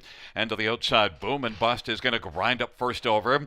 Prestige du Hurrah, and Boom and Bust is gone. Bust has gone off stride. That leaves Prestige du Hurrah now racing first over. And on the inside, Mistress of the Dark. Then it is back to Arch Ruler and Cadillac and Mo Power Baby. But Raise a Little Hill is still leading well, leading a length and 3/4 over Cassius Hanover, and Prestige du Hurrah third. Mistress of the Dark is racing fourth. Then it is Arch Ruler, Mo Power Baby, and Cadillac. Raise a Little Hill as they march by 3/4, 128-4 at that 59-1 halftime. Prestige du Hurrah drops back, and now taking third, Mistress of the Dark, and there goes Cassius Hanover. Cassius Hanover trying to take down Raise a Little Hill, and comes with authority out of the pocket. Cassius Hanover on down the stretch drive they come. Cassius Hanover is now got this one sewn up. Raise a Little Hill will stay for second. Mistress of the Dark and Mo Power Baby from way back to finish fourth. 158 flat. Cassius Hanover 4-5 on the board and got the trip, and then really looked good coming home. Yeah, he sure did. You know, he looked pretty smooth out there the whole mile, didn't he, Gary? And left out well. We figured we'd see that right from post 2. We saw him kind of sprint out of there. Was happy to let Raise Little Hill go to the front and sit the 2-hole trip. I guess, figuring that one at worst would carry him to the stretch. And he did exactly that. And, just powered out of the 2-hole, by the way. Like, came out with all kinds of authority and wins by just as much as he pleases on the end of it. Money came for him late, right? We were talking about him. He was 2-1 kind of throughout the betting, hammered down to 4-5. That was kind of more in line with what his pick 5 was paying. And yeah, just the easiest kind of winner here. So a horse that didn't boast much value on the board, but has shown a lot of talent and proved it tonight here at the River. And Raise a Little Hill put up a solid effort overall. I mean, second to the one that we thought was the best in here. Solid effort by Raise a Little Hill. It was, yeah, from post 7 as well. And I guess really the cure for kind of hanging last time as well. Let's go to the point and see what happens this time around. Got to the lead, 2 back, and never getting caught. The last step by my 1%. This time around, not that close to the wire, but a valiant effort in defeat to finish second from a difficult post draw, and took the support right to kind of indicate that the betting public anyways thought that he was second best in here. It rolls out with the top two choices 1-2, Gary, but didn't play out that way for third. Yeah, we didn't talk about Mistress of the Dark, and for good reason, was kind of off form, although the last one was post 8. But she has been good this year and has 4 wins. Yeah, she has. She's shown some pretty good efforts, and that's going to help this. The try pay and especially the high five, and you get the 8 horse on. Even though Mo Power Baby's only 7-1, you put the 8 on the ticket, and it always helps it pay. It's a 2-7-6-8-9, so we don't get a bunch of inside posts with the exception of 2. Cassius Hanover, who was the winner. Cassius Hanover, a 3-year-old muscle mass bay gelding, owned by Richard Bertume. Sarah by Eraja is the trainer. Jason Ryan, the winning driver. Cassius Hanover, victorious, 158 flat.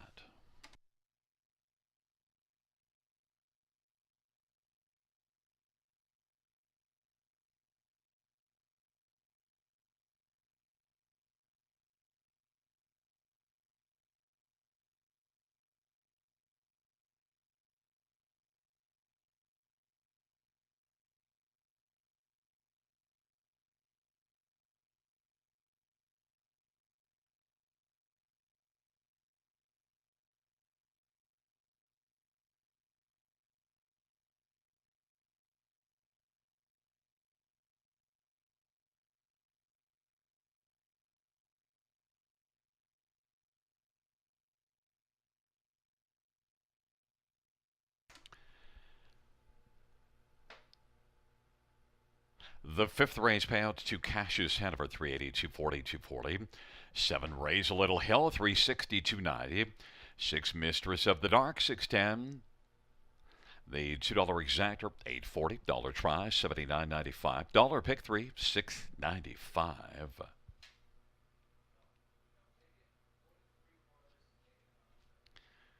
Dollar win 4, $61.90. Dollar pick 5, $97.40. Dollar high 5, $1,394.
The fifth race, order of finish from the top, 816-793-245. That's 816-793-245.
Field for the sixth on parade. One soloist, Pat Hudon for Blair Burgess and Walker Racing. Number two is Thunderously, Steve Hudon for Laura Toscani and Gino Toscani. Number three is Belladama. It is Anthony Hahn for Pam Forgy.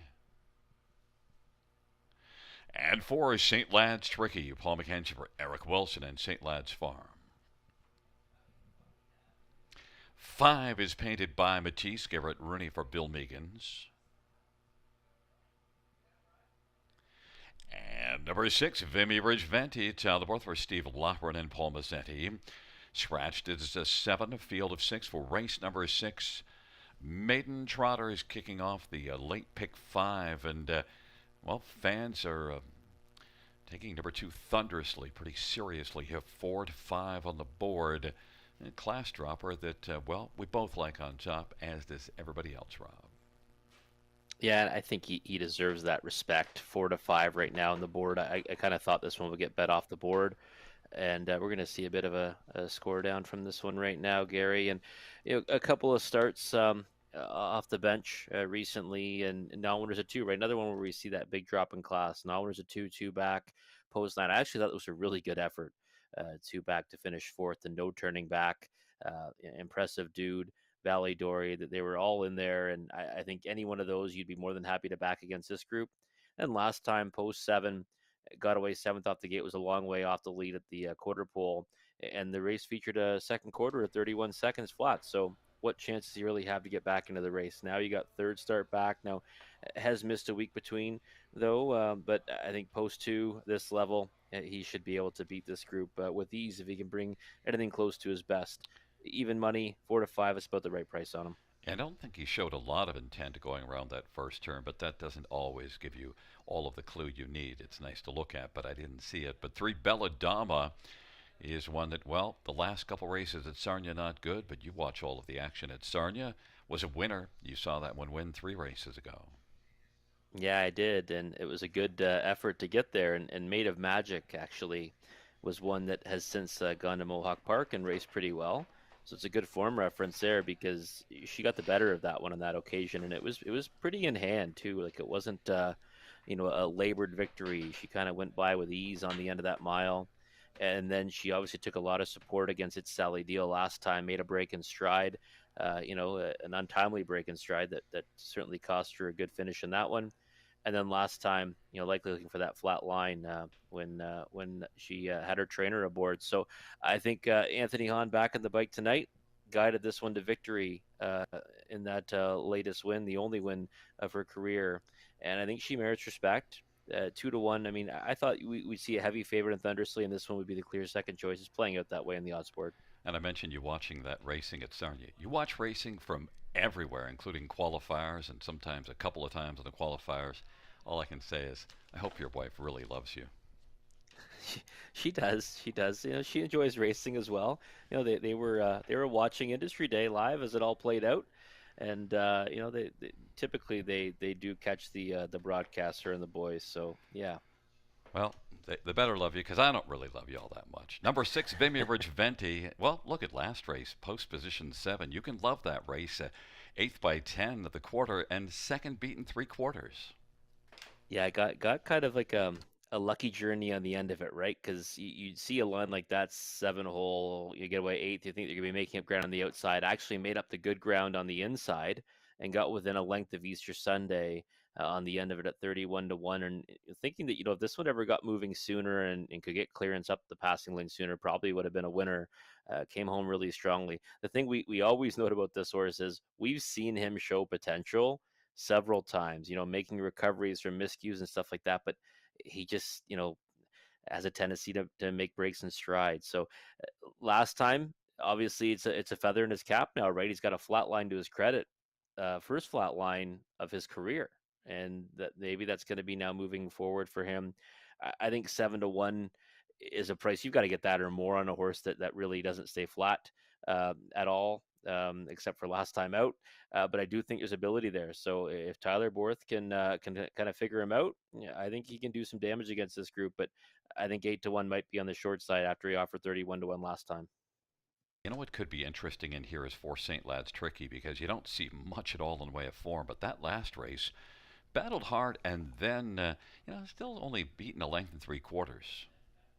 Yeah, lived on the outside of Easter Sunday, who came up with a big effort. Granted, it was 205 and 204 and 4 in the win, 205 and 1 for St. Lad's Tricky, but did have a break to start before that at Rito Carlton. And the reason why you think you liked this one last time, Gary, was that had been racing in the OSS grassroots, obviously against much tougher competition. So you would think that this one's going to like obviously getting another crack at the maiden ranks, and was seventh at Georgian Downs, and Almers won on June 25th, but that was against a tougher group. So I think that maybe for a smaller share of it, I couldn't get too excited about the win end of it.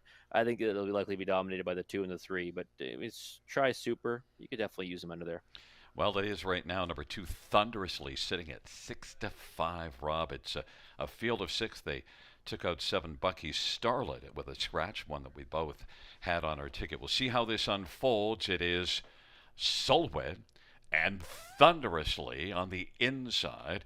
In the center, Belladama and St. Lad's Tricky to the outside, painted by Matisse and Vimy Ridgeventi. Field of 6, race number 6, Maiden Trotters.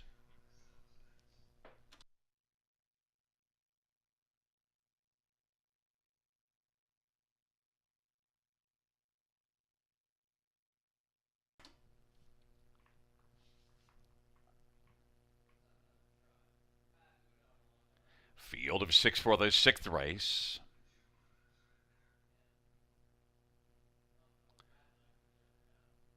They're at the start and they're off, and Painted by Matisse is going to blast out with Thunderously, but Painted by Matisse wants to come right out and grab the lead. Flashes early speed, and Painted by Matisse into the backstretch at 11-1 has the front.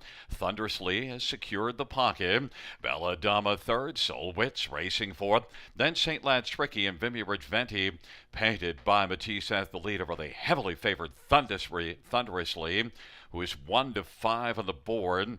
Belladama third, Solwit racing fourth, St. Lad's Tricky fifth, and Vimy Ridgeventi is back trailing the field. 29-2 opening quarter. Painted by Matisse has a lead of a length and a half. Thunderously is racing second. Belladama third. Then fourth as they come off the turn, Solwit, St. Lad's Tricky. Vimy Ridgeventi is trailing 6 in a line as they race their way on up towards us, and Painted by Matisse has a lead of a couple of lengths. Thunderously moves up tighter in the pocket. Belladama is going to move to the outside, and Thunderously stayed on the inside. Then St. Lad's Tricky is situated second over. Solwitz is saving ground on the inside, and Vimy Ridgeventi, it is Painted by Matisse who still has the lead. Thunderously and Steve Houdon elected to stay on the inside and is still there holding on to second. Belladama to the outside now, sharing second, and now second alone. Thunderously on the inside third. Then St. Lad's Tricky, Solwib, and Vimy Ridgeventi. It is Painted by Matisse. Belladama is racing on the outside, right alongside Painted by Matisse. Thunderously is still on the pylons, and St. Lad's Tricky to the outside. Then Solwit and Vimy Ridgeventi, Painted by Matisse, as they race to the top of the stretch. Thunderously looks to dart up the inside. Painted by Matisse, Thunderously now storming up the inside, and on the outside, Belladama. Belladama's going to get the win. Thunderously, then Painted by Matisse and Solwit, 2 minutes and 1/5.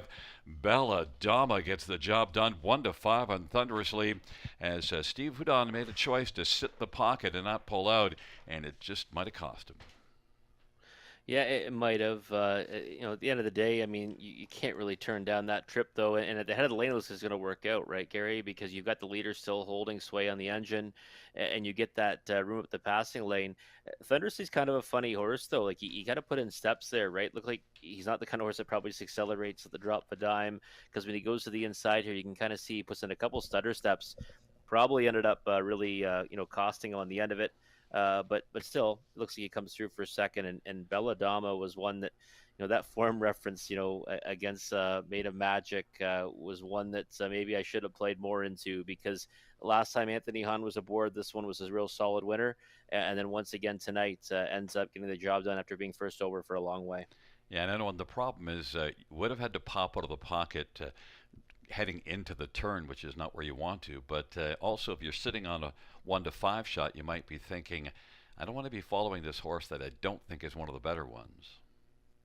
Yeah, it's true. It's one of those tough decisions to make there, right? So again, I'd obviously rather be when you've got one and you're betting on one, you'd rather see them kind of out and going and giving your best shot. But also, you got one sitting at the 2 hole there, waiting for the passing lane is something that will sometimes work out. And Steve Hudon's actually won at the passing lane.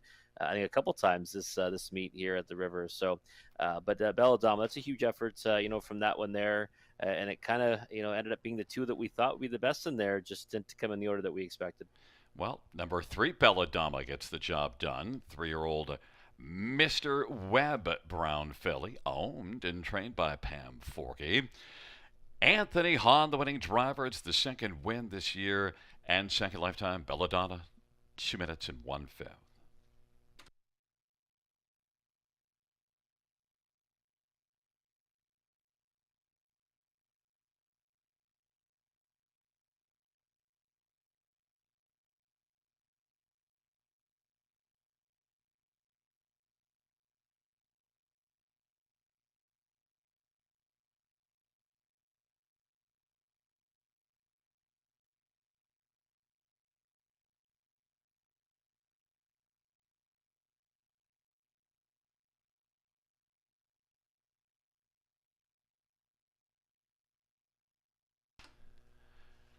The sixth race payout 3, Belladama, 830, 280, 210. 2, Thunderously, 210, 210. 5, Painted by Matisse, 270. $2 exactor, 13.90. Dollar try, 23.30. Dollar superfecta, 111.15.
Sixth race, order of finish from the top, 421536. That's 421536.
Favorite goes down in race number 6, Belladama getting the job done.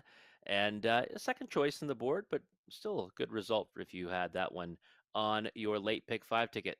Race 7 is up next. That means it's time for the late pick 4. Low takeout as always, 15%.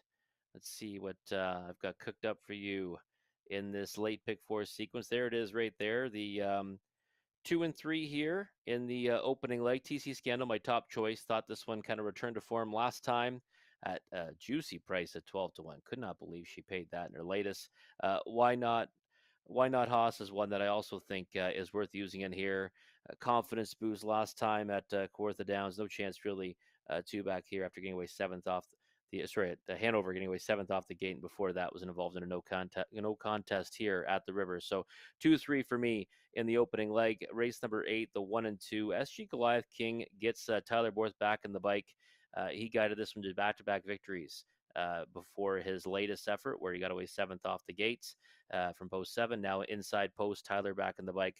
Fond of that one, also using third times the dream, who I thought could use a little bit of class relief, and I think that he gets exactly that tonight with the rail in race number 8, and non-winners of 1500 last 3, so 2 deep there for me as well. Race 9, just the 2, Tijuana Steelster. How do you go against her? She's won 6 in a row here at the river. She's 10 for 22 on the year, wins at an incredible rate, and does it with ease. Break and stride 2 back at Rito Carlton, the preferred ranks, and I think she, last time showed that she just loves it here, and also getting back to a more palatable class for her. And I think tonight she just keeps the train rolling and wins once again at a short price. Race number 10, 2, 3, and 6 for me. I'm loving the 2 Rock and Bow in there, hoping we get a price on that one. I've been chasing that one many times and hoping tonight's the night for Rock and Bow. Also using the 3 DM John Wick and the 6 JJ Powerball. Just $2.40 for a 20-cent ticket. See what Conley has on tap for us in this late pick 4 wager. Right now, the favorites on the board, the 2 and the 4, sharing favoritism at 2-1. He's going 2, 3, 4. Look at that, no singles, and he's got a couple of spreads here. He's got 2, 3, and 4 to kick us off here. So we got the logical ones. 2 of the ones that I'm using. He's adding in the 4 Big Bad Mosa. In race 8, he's got the 1, 2, and 4. Again, the 2 that I have. He's also using Jackson Storm. In race 9, he's using another one alongside Tijuana Steel. That's the 5 Fox Valley Ontario, who actually raced great last time. Fox Valley Ontario raced fantastic last time, but I think he's up against it tonight against Tijuana Steelster. This is her track. She's shown that this is her home field, and I think she'll be tough to beat in there. But Fox Valley Ontario might be the one to do it if she goes down to defeat. 1, 3, 4, and 5 in race 10. Not using my top choice, Rock and Bow, the 2, who I'm quite fond of tonight. $14.40 for a 20-cent ticket. That's Conley's ticket. But you got to map out your winning wagers for this late pick 4, getting started right here in race 7. Again, the takeout's always a low, 15%. We'll come back in just a few minutes to take a closer look at race number 7.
Field 4, race number 7 on parade. 1, Lisa's All In. Ryan DeRoche for Courtney Robson. Number 2 is TC Scandal. Colin Kelly for Raphael Barassa and Francois Barin. Number 3 is Why Not Us, Tyler Borth for Vicky Putty and Limco Incorporated. And 4, Big Bad Mosa, Travis Henry for Gerard Demers and Tag Incorporated. 5 is Lions Queen, Austin Story for Rachel Andrew. And number 6, Odds on Checkmate, Jay Harris for Brett Lester and Rose Smith. Number 7, Little Mary, Daryl Thiessen for Mike Salas and Link Stable. And 8 is Bookie Baby, Brett Madonna for Mitchell Tierney and Jim Maximo Racing. Field of 8, race number 7. Let's get a look at this field and, well, look at another one of your string of 2s that you've taken on top. And so far the 2s have been working quite nicely. This 2 is TC Scandal, and one that, last race had post 6, and you were able to score, not as your top pick, but score where it matters most in the pocketbook at 12-1. Yeah, it was. We said before that race that the price was outrageous on her, and it was almost an automatic play, almost better blind at that number. She was even money the week before and really had no chance to get away 7th off the gate. Never was able to get into the race, and then last time it worked out much better. She had a worse post. She got away a little bit better in 5th, and the trip worked out. But I mean, we know that TC Scandal, Gary, is one that can also go to the front. And she hasn't had that opportunity recently, right? She's had to kind of race from off the pace from tricky post positions. Now she gets a better post to work from. I don't know if she tries to blast out to the lead, but I think she will be forwardly placed tonight. And I think that, we might see her start to string victories together again, because she did that before, and she was real tough to beat for a stretch. So I think 5-2 is a fair price on her, and right now we see 3 horses right now at that price. And number 3, Why Not Haas, is one of those 3. Look at last year. This is one that was consistently in the top 3, and also one that must be consistently healthy. Had 50 starts. Yeah, 50 starts and 8 victories that time around. This time 2 for 13, but 43 career victories, and right next to her TC Scandal's got 44. I mean, combined they've got more than the rest of the field combined and then some. So these 2 horses obviously have their credentials, both over 200,000 made in their careers as well. And I thought that last victory might be one that kind of just, works as a domino effect for Why Not Haas and maybe gets her back rolling again. I didn't think she raced poorly at Hanover 2 back, and obviously we didn't really get to find out what was going to happen 3 back here at the River. So I think that she's one that you've got to be wary of in here. I thought 2-1 morning line was probably a bit short, but I mean, she might go off a little bit higher that come post time. Lisa's All In is interesting that you used this one for 3rd, and I can see it because that last race might scare some people away. But 3 good races before that, Lisa's All In could come bounding back here nicely from post 1. Good one. So again, just one to use underneath in the exotics. I knew that the top 2 I was using were both be supported pretty heavily at the windows. Got to try to create some value underneath. And I think I know what you did with your pen on that last start at Clinton. It just stroke right across. Yeah, definitely. You mean for Big Bad Mosa? Pardon me, yes. Yeah. Well, post 7, right, and getting hung out the way that she did, you can forgive her for that one. I mean, she took support in that one. Won by Anchor So Real, who's a pretty good mare in her own right. So we're sure that it's going to be that easy of a journey again. A better post this time around, obviously, than she had at Clinton last time, but again, I think you got to get through a softer journey this time out. She can get a bigger piece of it. She's 14-1 on the board right now. Kind of tough to use, just one lifetime win. Inside of the center, Big Bad Mosa, Lions Queen to the outside. Odds on Checkmate, Little Mary. Then Little Mary and Bookie Baby, but Big Bad Mosa with a big effort early is front. Lions Queen is currently lying 4th in front of Lisa's All In. Odds on Checkmate, Little Mary. Bookie is racing 2nd with no one to her outside, and Why Not Haas is racing 3rd. Lions Queen is 4th and Lisa's All In racing 5th, and then Little Mary and Odds on Checkmate and Bookie Baby as the field hustles their way to 3/4. Big Bad Mosa still has the the lead. TC Scandal is 2 back. Why Not Haas is racing third. Lions Queen Blaze all in. Then odds on Checkmate Bookie Baby Little Mary. 3/4 127 and 1. And here comes TC Scandal now. In pursuit of Big Bad Mosa. TC Scandal on the outside. Big Bad Mosa on the inside on. Down the stretch route they come. And TC Scandal got a perfect trip and then was able to blow to the front and win it. Why Not Haas picks up second. Then Big Bad Mosa and Lions Queen. 2, 3, 4, 5. The top 4 mile of 157 flat. TC Scandal 12-1 last week. Winner Gagnon this week a winner, but at 4-5. Rob.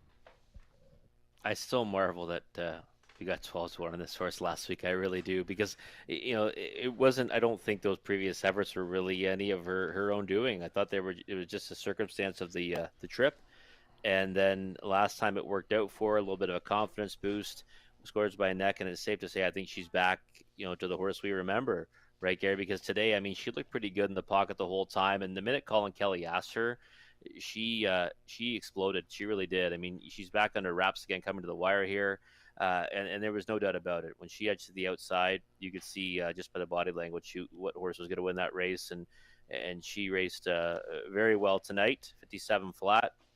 And I think that if she continues to race in this class, we'll see her string together some victories once again. Well, if you thought the 12-1 was too high, you could figure out what you thought was fair and give the rest to the Gary Guy charity fund. Oh, yeah, I mean, yeah, we could do that, right? We could. But certainly TC Scandal, you knew you weren't getting that kind of a price tonight, but you were going to get a good effort, and you got it. Yeah, definitely got it. And again, you know what? Kind of perfect the way the trip worked out. I mean, Colin Kelly worked out a perfect journey last time, really, the way the trip kind of played out. This time around, you want to sit behind that speedster, Big Bad Mosa. Why Not Haas, I thought, raced pretty good. Ended up being second at 3-1, and Big Bad Mosa, one that we thought would be better tonight, but just was no match for the winner. Well, you got my email address if you want to e-transfer some of that money. Go right ahead. But TC Scandal back in front of us is the winner, 12-year-old Charlie Barley Bay mare, by Francois Morin. Rafael Barassa, the trainer. Colin Kelly, the winning driver, 6th win this year, 45th lifetime. TC Scandal.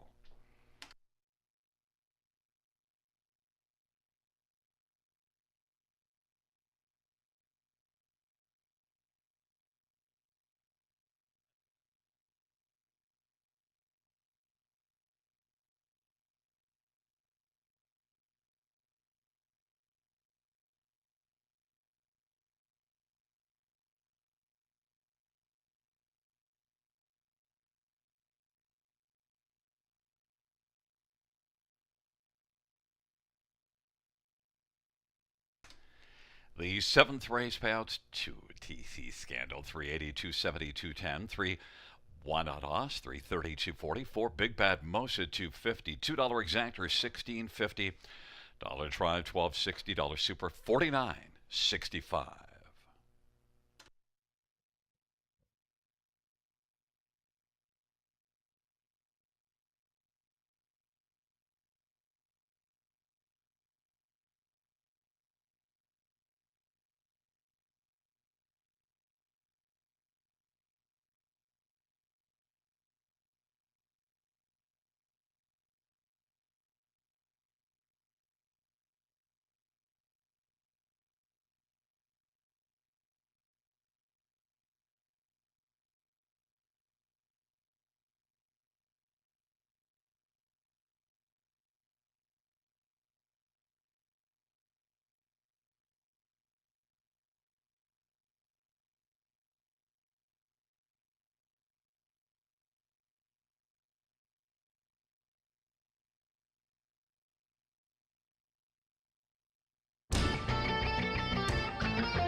Seventh race, order of finish from the top. 512-346-87.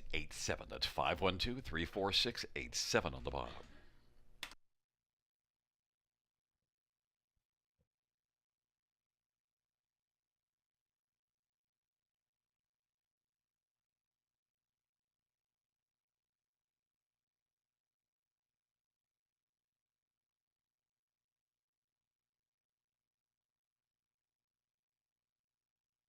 Hey kids, we've got 2 brand new contests for horse lovers who like to take photos or videos. If you are in grades 5 to 8 as of June 1st, enter the Youth Photo Derby and the Youth Video Derby with your photos and videos of standardbreds. You could win up to $250. The deadline for both contests is August 31st. Whether it's the thrill of horses, crossing the finish line, the joy of the winner's circle, or even horses in the field, as long as it's got a standardbred team, that's what we're looking for. Check out our website for more details, bgracingalliance.ca.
Field for the eighth race on parade. One third times the dream. Bruce Richardson for Jim Ellis. Number 2, SG Goliath King. Tyler Borth for James Hasty and Keith Hasty. 3 is TT Conway. Gaston Dumont for Franz Peterson, and Gaston is the owner. 4 Jackson Storm. Travis Cullen for Alan Fair and Elizabeth Fair. 5 for Grace K. Claim entered. Ryan DeRoche for Alan Bretner. Number 6 is, 4 is Jackson Storm. Travis Cullen for Alan Fair and Elizabeth Fair. 6, Mr. Fritter. Tyler Borth for Gary McDonald and Dean Marson Stable and Peter Miskolzy and John Frieda.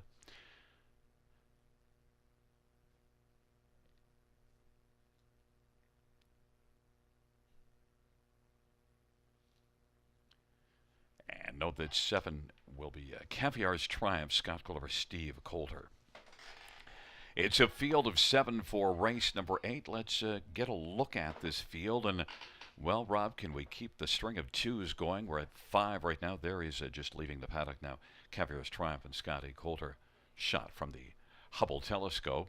And there's a shot from the lower pan. Let's get a look at number 2, SG Goliath King. And post position 2, Rob. Yeah, post 2, and you got to love that post relief, right? Because last time he had the 7-hole here, got away 7th off the gate, was never really in it. Took support, to 9-1 in that contest. And if you go before that, though, you see, back-to-back victories, and actually has 3 in a row when Tyler Borth is aboard. And I just thought that, getting back to the inside of the gate, getting Tyler back in the sulky, we got to jump back on board. This one's bandwagon. The victories were all, paid pretty nicely in each of them. Hanover 4-1. And then was 28-1 here from the trailing post, when the trailing post was still a thing that was even more difficult to do here at the river, and then followed that up with another victory at Hanover at 3-1. So I thought this horse would be, likely around 5-2 tonight. Right now is shade above that. Wouldn't be surprised if more support comes for him. But I just thought, with that trend lately, success that he's had with this driver, we got to jump back aboard. SG Goliath King with a full house. Aces over 7s. 3 wins and a pair of 7s. Hopefully make it another win here. How about number 1, third time's the dream? I wanted to use this one on top. I know that if he races back to the way he was earlier this year, he could crush this field. But that's a big if. It is a big if, but you are right though, right? Like, this horse had been racing against such tougher competition. I mean, you just look at the horses that have been winning the races, even in more recent ones. Like, you see Neurotech, Perfetto, Radio Lab, Insanity, Treasure T, Aussie Lever, Sicario. It goes on and on. Even more recently, Tijuana Sealster. Last time, Willie Irwoni. I'm pretty sure we'd back any one of those horses against this group. I mean, SG Goliath King's in for an optional tag of $10,500. I don't think you can buy any of those horses for that price. And if you could, I think I'd be lining up to purchase them. So, third time's a dream. I think by all rights, is supposed to get back down to favoritism here. But at the same time, hesitation for me is that, just hasn't really been able to put it together for a victory as of late. Now, maybe the class relief does it for him. Rail control might help as well. But I thought the price would be shorter than that of SG Goliath King, and that's the way it's playing out right now. I think this horse has a huge chance to win tonight, and if he does win, we might see him string together some victories. Trotting Hopples off for a second consecutive start, too. And it is his 3rd start at Grand River this year, so maybe he can live up to his name from the inside at 8-5. Number 7, Caviar's Triumph, is one that I've loved in the past. That last race wasn't great, but it was Sarnia post 9, 18-1.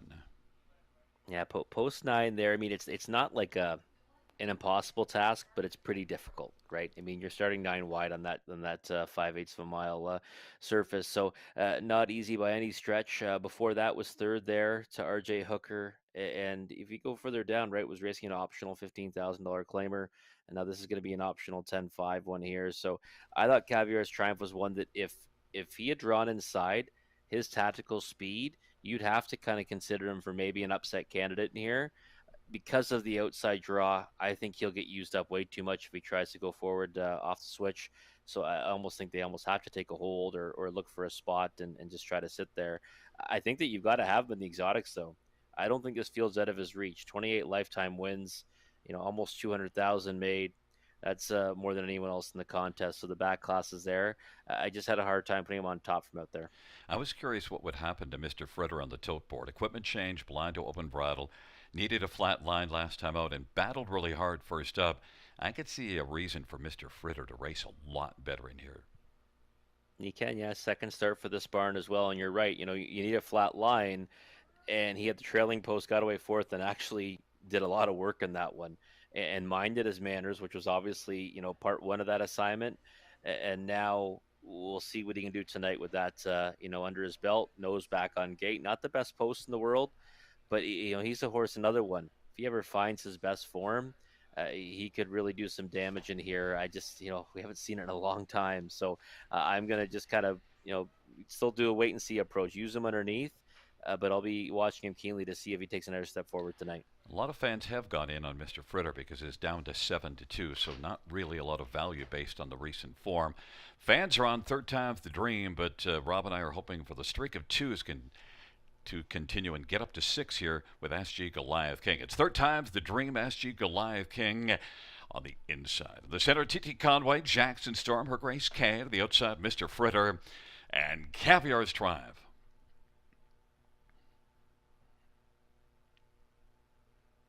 And SG Goliath King has gone off stride but quickly recovers. Mr. Fritter to the outside is driving. TT Conway on the inside, third time's the dream. And SG Goliath King is racing third right now. Jackson Storm fourth. Mr. Fritter is racing fifth. And then Her Grace K and Caviar's Triumph is back trailing the field. Third time the dream has got the lead. TT Conway second. SG Goliath King is on the inside third. Jackson Storm is racing fourth, and then Mr. Fritter, Her Grace K, and Caviar's Triumph. It is third time's the dream. TT Conway is on the outside applying pressure at 23-1, and then SG Goliath King is there riding in the pocket. Jackson Storm is fourth. Then it is back to Mr. Fritter and Her Grace K, and Caviar's Triumph is trailing the field. Third time's the dream has the lead as they head up to the half off that 28-1 opening quarter.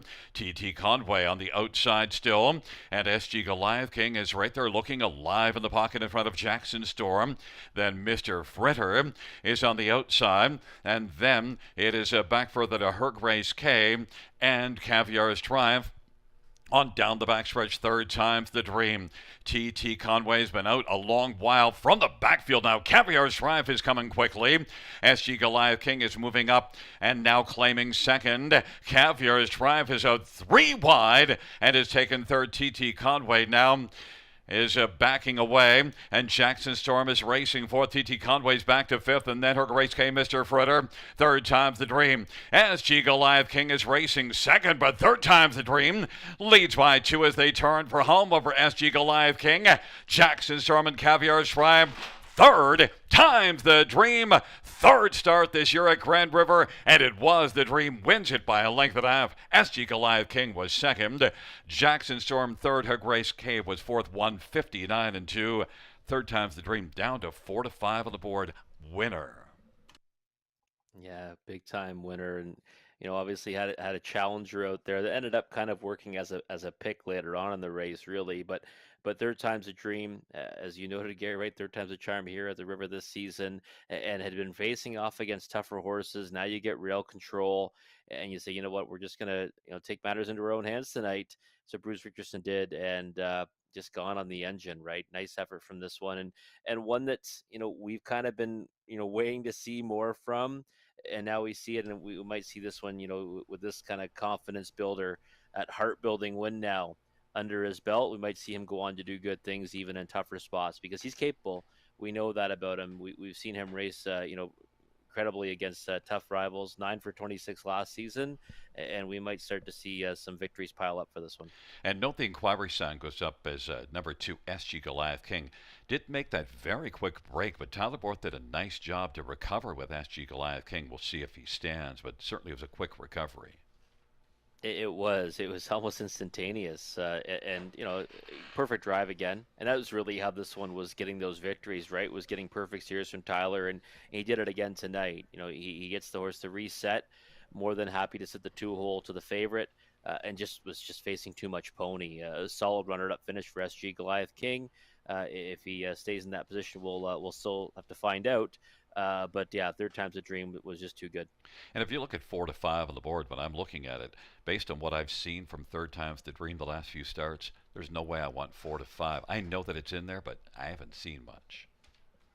Yeah, it's just really just hoping that he's going to go out there and if he can replicate some of those defeats, even then he can beat this group, right? And that's what he did tonight. But you're right; it's tough to take 4 to 5 Andy Horse, Gary. I mean, do better on the Battle of Waterloo. If he went off at that price, you could take it, but he went off at 1 to 9. So again, tough to take 4 to 5 Andy Horse, but more than happy to have them in the multi legs when they're much the best like that. It's a 1, 2, 4, 5, and back in front of us is one third times the dream. 4-year-old Il Sungo Dream Bay Gelding, owned and trained by Jim Ellis. Bruce Richardson with a driving double on the evening. It's the 4th win for third times the dream this year and the 13th lifetime. Mile of 159 and 2.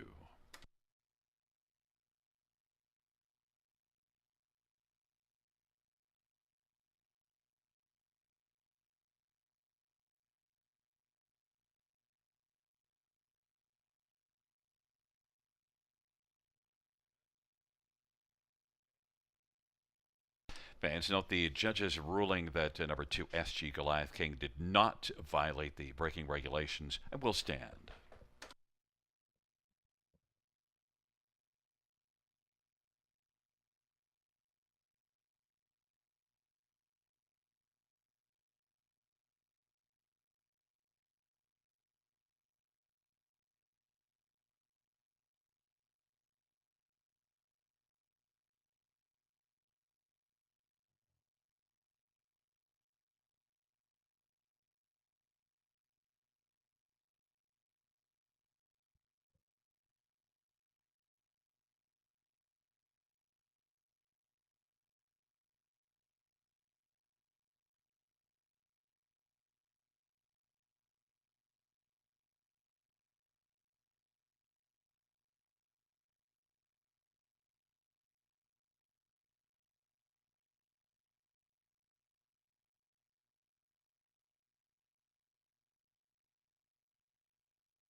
Eighth race payouts: 1 third times the dream, 370, 240, and 230.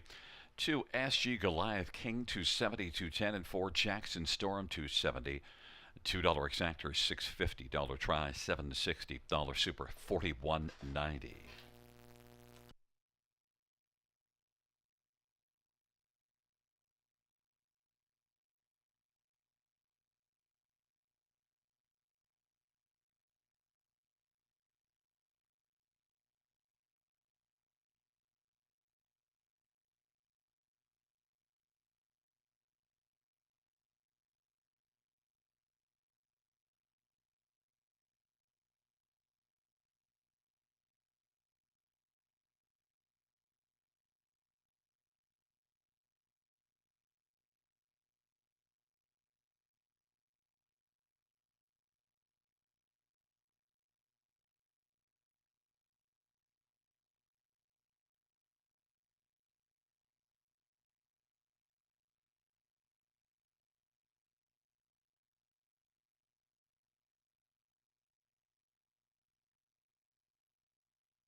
Eighth race, order of finish from the top 1273465. That's 1273465. Claimed was her Grace K out of race number 8.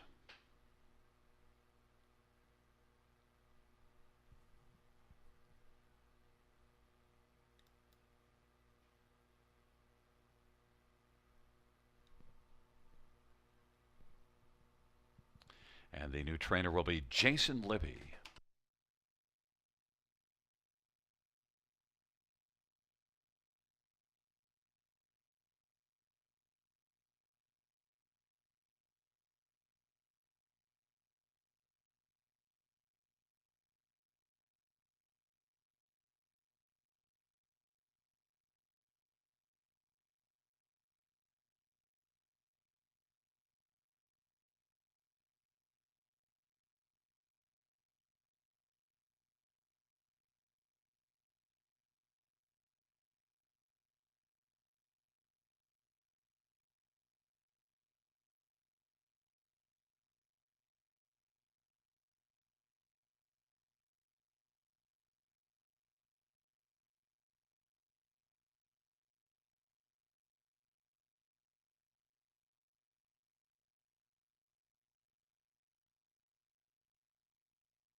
Field for the ninth on parade one. Zip Me Up, Scotty Colliver, Mark Goddard, and Howard Kaufman of Bryn Mawr, and Joshua Kaufman. Number two, Tijuana Silter, Colin Kelly for Jacob Roberts and Triple S Equine. Number three is Stormont Mabel. It's Travis Cullen for Desiree Jones and Stormont Meadows. Number four, Delcrest Brent, Steve Houdon for Laura Toscani. 5 is Fox Valley, Ontario, Garrett Rooney for Randall Fulmer and Phil Catcher. And number 6, Bulldog, Bruce Richardson for Paul Meegans and Saltwater Stable. Field of 6, race number 9. Let's take a look first at number 2, Tijuana Sealster. And, only 10 wins on the year, which just Tijuana Sealster has looked so good here and has been able to do it whatever way she pleases. And I love the way Colin Kelly drove her last race with such serious intent. He wasn't going to let himself get stuck. He came after it. Yeah, he sure did. And I mean, good form reference too, right? She absolutely dominated Mahone Sealster. That one came back to win tonight in a pretty decent class too. Non-winners of 3,000 last 5. This is right back in non-winners of 3 for Tijuana Sealster, a class that she's been just racking up the victories in. This is now going for 7 straight here, right? 7 straight at the river for her. And like you said, Garrett, what's most impressive about her is she's done it from every which way. She's come from way off the pace. She's come from just off the pace. She's won first up. She does it on the engine. You name it. She's done it. She's just a real handy trotting mare. And Jacob Roberts has her in top form right now. I mean, 10 for 22 in the season, 15 on the board finishes, and 2 back. When she went to Rito Carlton, that was like a monumental step up in class, right? She's facing preferred types there, and there was some killers in that race on that occasion. She made a break in stride after taking support to the tune of 5-2. So it just shows you how good she's been racing when she took that kind of wagering support and against that group. So I think 4-5 is kind of one of those numbers that we're going to see shrivel up come post time. Very tough to beat here. 3, Stormont Maple is one that's faced some decent horses in the past. Now, things haven't gone well for her of late. She does have some credentials. She does, yeah. She's an OSS grassroots champion last October. She got the job done at 8-1. It was a bit of an upsetter in that championship race, and this season, obviously, you're kind of racing, up through the ranks now. Now she's in her 4-year-old season. It's kind of a tough transition, right? When you go from 3 to 4. And she's kind of had to make her way through, non-winners of 3 and then up to the tougher classes, right? Ones that, non-winners of 4, but winners of 2, which at Mohawk Park, that can come up pretty snug sometimes. And that's why she's been shut out in each of her last 3. But I think she certainly, figures against this group. And I think she can, probably get a big chunk of it. I can't go against Tijuana Sealster. I really can't. And especially not one that hasn't tasted victory in so long, over 10 in the season, going up against a win machine. So even though this might be maybe, all in all, a softer spot for Stormont Mabel, I can't get there, against one like Tijuana Sealster. There's 4, Delcrest Brent. Tell me about this one. This is one we enjoyed watching here earlier in the meet. We did, yeah. And then I was all over him actually at Mohawk Park July the 20th, and just too far out of it before finishing second at 11-1, and then came back to win. Actually beat last kick of the can. So a couple of horses we're fond of, right, from racing here. And last time you got away 6, a long way out of it, but a decent 4th on the end of it. But those back-to-back victories over this surface were really impressive. Had to go 3 wide early in one of them, and still managed to get up by half a length. And the next time was first over for a long way against the Ballykill Deal before forging past still for the victory in the end. So certainly seems to like it here at the river. Maybe we'll enjoy it enough getting back here that can propel himself to a big finish. But again, this is still tougher, right? It's tougher than what he's had to face before here, and maybe even tougher than he's had to face at Mohawk Park against the likes of Stormont Mabel and definitely Tijuana Sealster. So for me, just one of the spots underneath. And Fox Valley, Ontario, looked really good here last time out, but this is a much tougher bunch than that Prospect Series. Yeah, it definitely is. You saw the 2-1 morning line, but that's just coming off a real strong victory. Prospect Series, as we always say, can be a bit of a mixed bag, right? You've got horses that are sometimes non-winners of one, maidens even non-winners of two. I mean, it's kind of you don't know who's going to show up in there sometimes, and he dominated that group.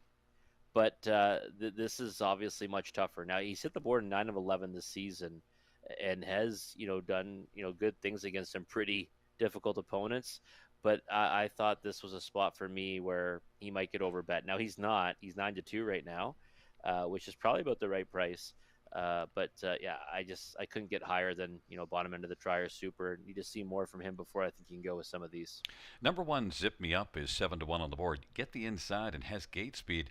Can he find a way? I mean, this is a he's been racing in the non-winners at three at Georgian Downs, and then here last time out. Can he find a way to get onto the top three, 8-1? Yeah, yeah, and that no is a three at Georgia Downs, as you know. Sometimes comes up real tough because they'll open up the class and some monster will get in there, right? So that class can come up a lot tougher than it seems sometimes. And I agree with you. This one's kind of handy off the gate. If he gets stay flat from the pole position and kind of push out of there, maybe he gets the trip. And 9-1, I think you could do worse than that price, anyways. Now 16-1.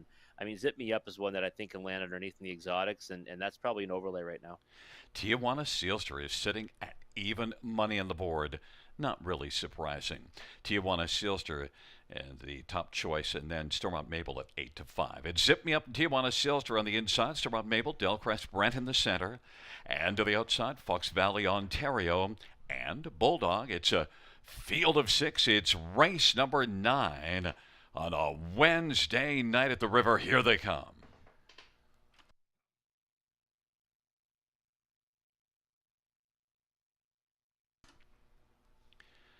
Field for the 9th race is at the start of the rough. Stormont Mabel is going to storm out. Zip Me Up, Tijuana Sealster. And then Delcrest Brent in Fox Valley, Ontario. And Bulldog, and they work their way around the turn. Stormont Mabel continues to storm and wants the front and is going to get it. Zip Me Up's racing second. Tijuana Sealster is content to race on the inside third right now. Then Delcrest Brent, Fox Valley, Ontario, and Bulldog. Stormont Mabel 5-2 on the board. Leads as they race to the opening quarter. Zip Me Up is racing second. Tijuana Sealster is third and is currently 3.5 from the front. Then it is Delcrest Brent, Fox Valley, Ontario, and Bulldog is trailing the field, and they work their way off the turn. 29 in one opening quarter. Stormont Mabel as they race their way towards the half, and racing second is Zip Me Up. Tijuana Sealster is positioned to third and has popped out right now. And then moving on the back of Tijuana Sealster is Delcrest Brent, then Fox Valley, Ontario, and Bulldog, a 30-second second panel breather. Tijuana Sealster is moving on the outside, coming after Stormont Mabel as they race into the backstretch. Stormont Mabel, Tijuana Sealster on the outside, bursting onto the scene, and then Zip Me Up, and racing forth is Delcrest Brent, and then it's Fox Valley, Ontario, and Bulldog, and now Stormont Mabel goes rough and is taken down into the safety lane. Tijuana Sealster grabs the lead and leads by a length and 3/4. Delcrest Brent second. Zip Me Up is racing third. Then Bulldog and Fox Valley, Ontario, as they race on that final turn. Tijuana Sealster leads a length and 3/4. 3/4 1:28-2. Delcrest Brent is second. Zip Me Up on the inside, and Bulldog is racing fourth. On down the stretch drive they come. Tijuana Sealster as they come to the finish. Tijuana Sealster, Delcrest Brent. Tijuana Sealster wins it. Delcrest Brent was second. Then Fox Valley, Ontario was able to grab Zip Me Up for third. 1:58-2. Chalk up another win for Tijuana Sealster, Rob. Yeah, it was. I mean, just what we've been accustomed to, right, Gary? I mean, she goes out there, she does her thing, she kind of just relaxes off the gate. No need to rush. Stormont Mabel, blasted out of there as well.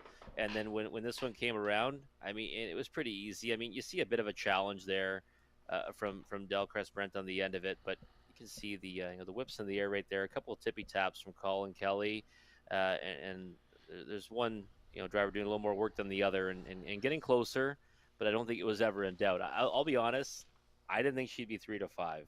I know that we always say you can't bet horses at those kind of prices. I did think that she would kind of fall down to 1 to 5 or less in this spot tonight. Didn't really see anyone that would really be able to challenge her in here, and she ends up being a winner again. That's now 7 in a row at Grand River Raceway. She does have that break and stride in the preferred ranks that Rito Carlton scattered in between. But when you win 7 in a row over any surface, that's pretty impressive. That's an incredible feat. And Stormont Mabel looked good for a chunk, and it's just when Tijuana Sister comes so hard, Stormont Mabel might have just overstrided trying to defend her off. Yeah, and we saw the same thing last time with Mahone Sealster, right? Like I don't think that rival was actually intending to let her go last time until he had no choice. And the same thing kind of happened tonight with Stormont Mabel. I agree. I thought that she kind of looked good in the early parts of that mile, and then I think it just kind of breaks their heart sometimes, right? She's trying to accelerate, maybe just trying to stretch out Tijuana Sealster for a piece, and nope, couldn't do it. And then she took her ball and went home. But yeah, interesting, right? Because you get some a decent price underneath when you lose the second choice. Coming back in front of us, the ninth race winner to Tijuana Silster, 4-year-old Muscle Mass Bay mare, owned by Triple S Equine, trained by Jacob Roberts. Colin Kelly with the winning drive, 11th win on the year, 13th lifetime Tijuana Silster, 158 and 2.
Ninth race of hounds to Tijuana Silter, 320, 220, and 210.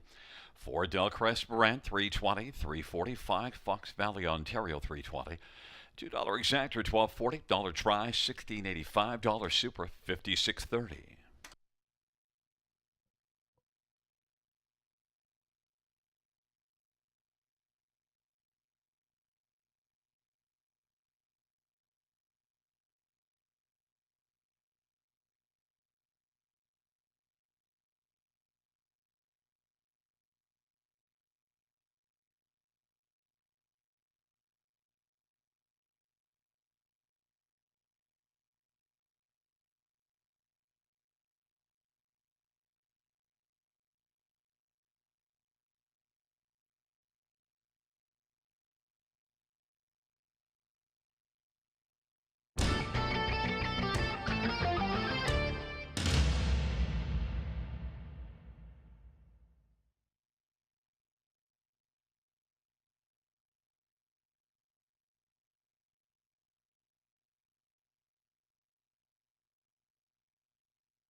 Ninth race order finish from the top 415236. That's 415236.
Field for the 10th on parade. 1 is Woodmere Denver. Jason Ryan for Randy Henry.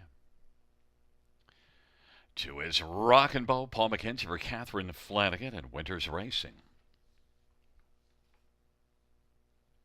Number 3 is DM John Wick. Anthony Hahn for Don Lindsay and Andrea Lindsay. Number 4, Better's Victory. Top of the fourth for Jason Sherman and Burton Betty Sherman. 5 is Mock Jacobs. Daryl Thiessen for Kim Smith. Number 6, JJ Powerball. Austin Sorry for Rachel Andrew. Number 7, hashtag Watch Me. Jay Harris for Peter Finnegan and Sheila Lewis and IP Finnegan.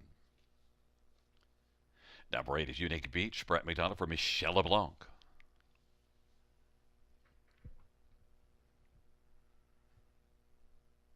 And number 9, Fear of the Shadow. Talmore for Harry Martin. Field of 9, the 10th and final dash featuring the Super High 5. And you know, one thing, Rob, that's disappointed me, we've had too many of the same opinions, but we don't have that going on here in the 10th race. And you're on number 2, Rock and Bow. Yeah, I love Rock and Bow. You know that, Gary. I've been chasing this one quite a few of his starts this season. He's just 1 for 12, 4 on the board finishes. I think he looks pretty good on the track right now. Love the pre-race appearance right now. But last time at Kawartha Downs, ended up kind of coming from out of it. The race was won by He's a Handyman. You remember that one was a winner on Industry Day and was a solid winner at that. So good form reference there. Home in 27 and 3 in that effort. 2 back. Tough class here, right now. Winners of 3,000 last 3. Ended up parked pretty much the entire mile before trying a 3-wide move. Faded back to 7th. And a good second place finish, albeit 6 lengths back of Unique Beach on July the 5th at this level from post 6. So inside post now, a horse that can live on the outside if that's the way the trip works out. Doesn't really have a ton of gate speed, but I think if he gets posted up on a helmet or can somehow push out for get forwardly placed, I think he could be very difficult to beat in here. 7-2 on the board, I think is about the right price. If it goes higher than that, even better. Well, I'm going to try to beat you with one that I know you've loved in the past. 6 JJ Powerball, and I'm loving 9-1 on 1 sent up by Rachel Andrew. And you like doing that too, right? You love the Robert off angle, Gary on angle, and that's what would happen here, right? Because I've been, last time I was enamored with JJ Powerball, and good second, right? Beating 3/4 of the length to Woodmere Fenn, who actually went a real adventurous journey in that occasion. So, and again, the thing I liked about JJ Powerball was looked like he might have been done, kind of parked out, kept battling to the wire, and was a good second there to that big favorite. So I do like this one underneath in here. I think that if I went 3 deep in the multi legs and I used JJ Powerball, the prices, I actually thought he'd get a lot of support in this contest today off that last effort for the trailing post. He has to work from post 6. He's not really a horse though that's going to go to the lead or really get too forwardly placed. He's usually looking to race off a helmet. And if he gets that kind of a trip, he's very dangerous. 9-2, not a bad number on the board at all. Number 3, DM John Wick is one that in the past you've loved and I haven't, but I'm starting to have a little more love from his recent efforts, and he's going in the right direction. He is. I thought he was gone last time. I did. I was like, oh man. Remember I said, I thought, I jumped off and he's going to go out and win, and he had a clear lead on them.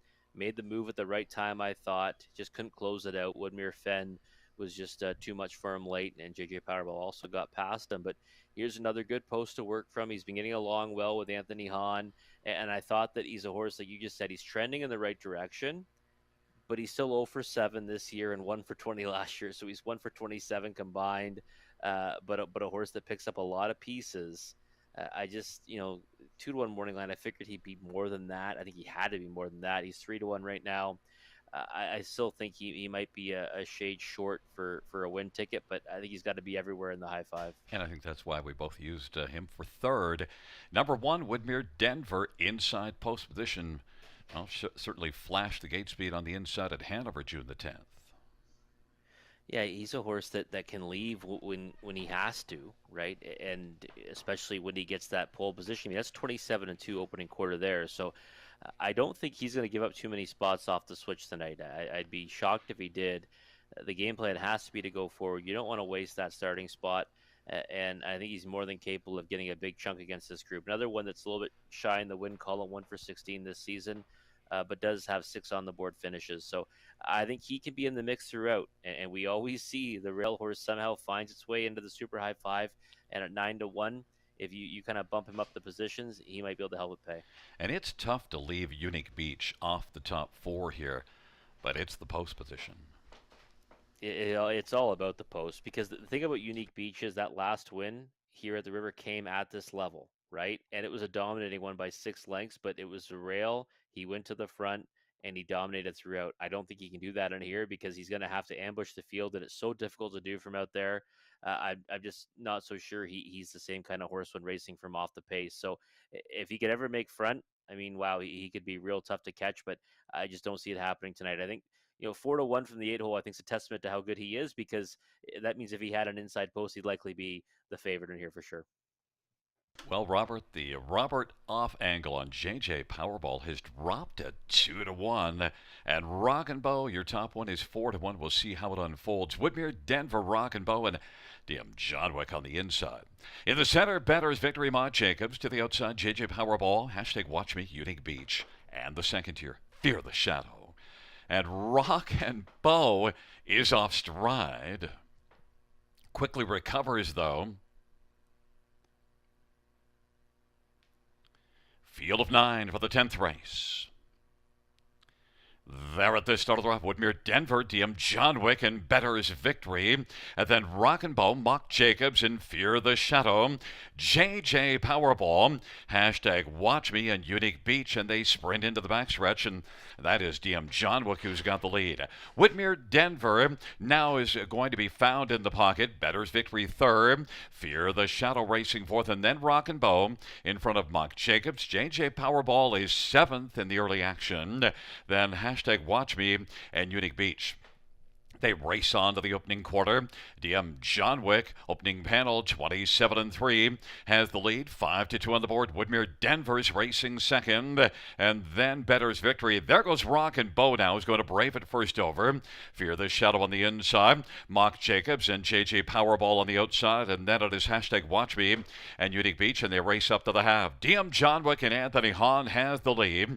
Woodmere, Denver grinding closer is Rock and Bow, and now is only a half length off the lead. Mock Jacobs follows Rock and Bow. On the inside, it is Better's Victory. To the outside, JJ Powerball is part of the outer flow and is racing sixth. And then Fear the Shadow back to Unique Beach and hashtag Watch Me.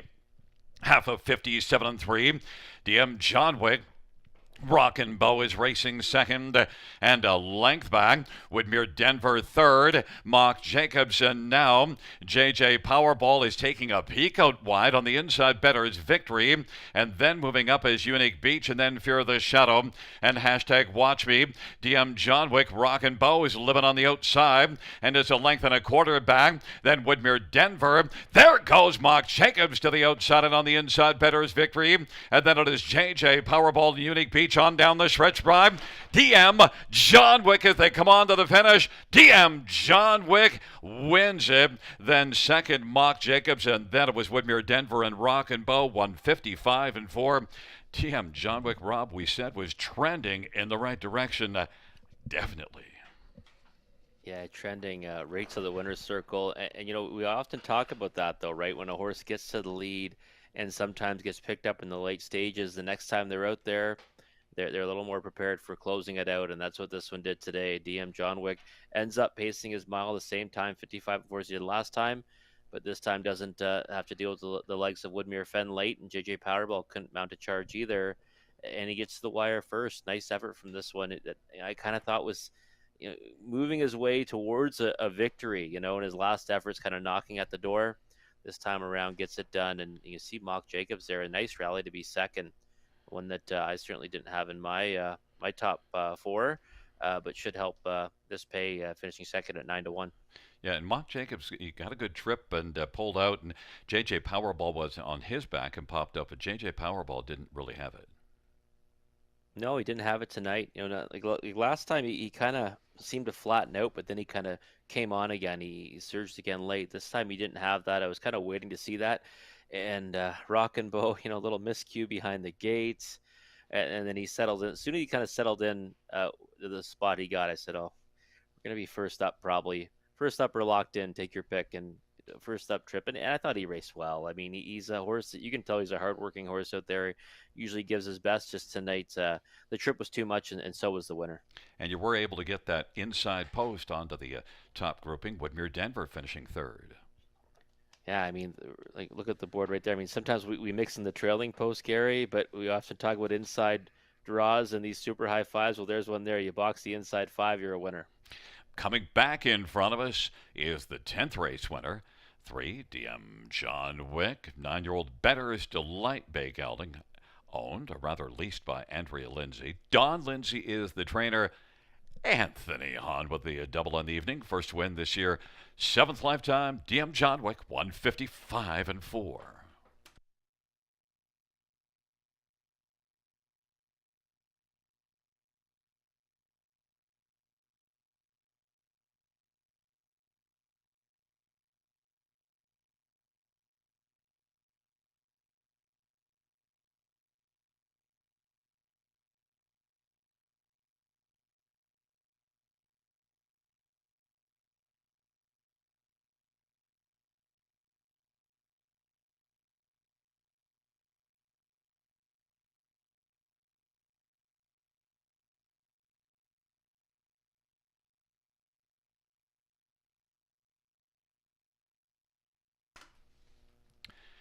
The 10th race payouts, 3 DM John Wick, 770, 360, 260. 5 Mock Jacobs, 970 and 630. And 1 Woodmere Denver, 420. 20-cent high 5 is 756.37. $2 exactor, 74.70. The dollar try 184.90. Double 15.50 on a $2 ticket. Dollar pick 3, 17.05. The dollar pick 4 is 50.80. And the dollar pick 5, 154.15.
The 10th race order finish from the top down is at 34152 is 7968. That's 341 968 on the bottom.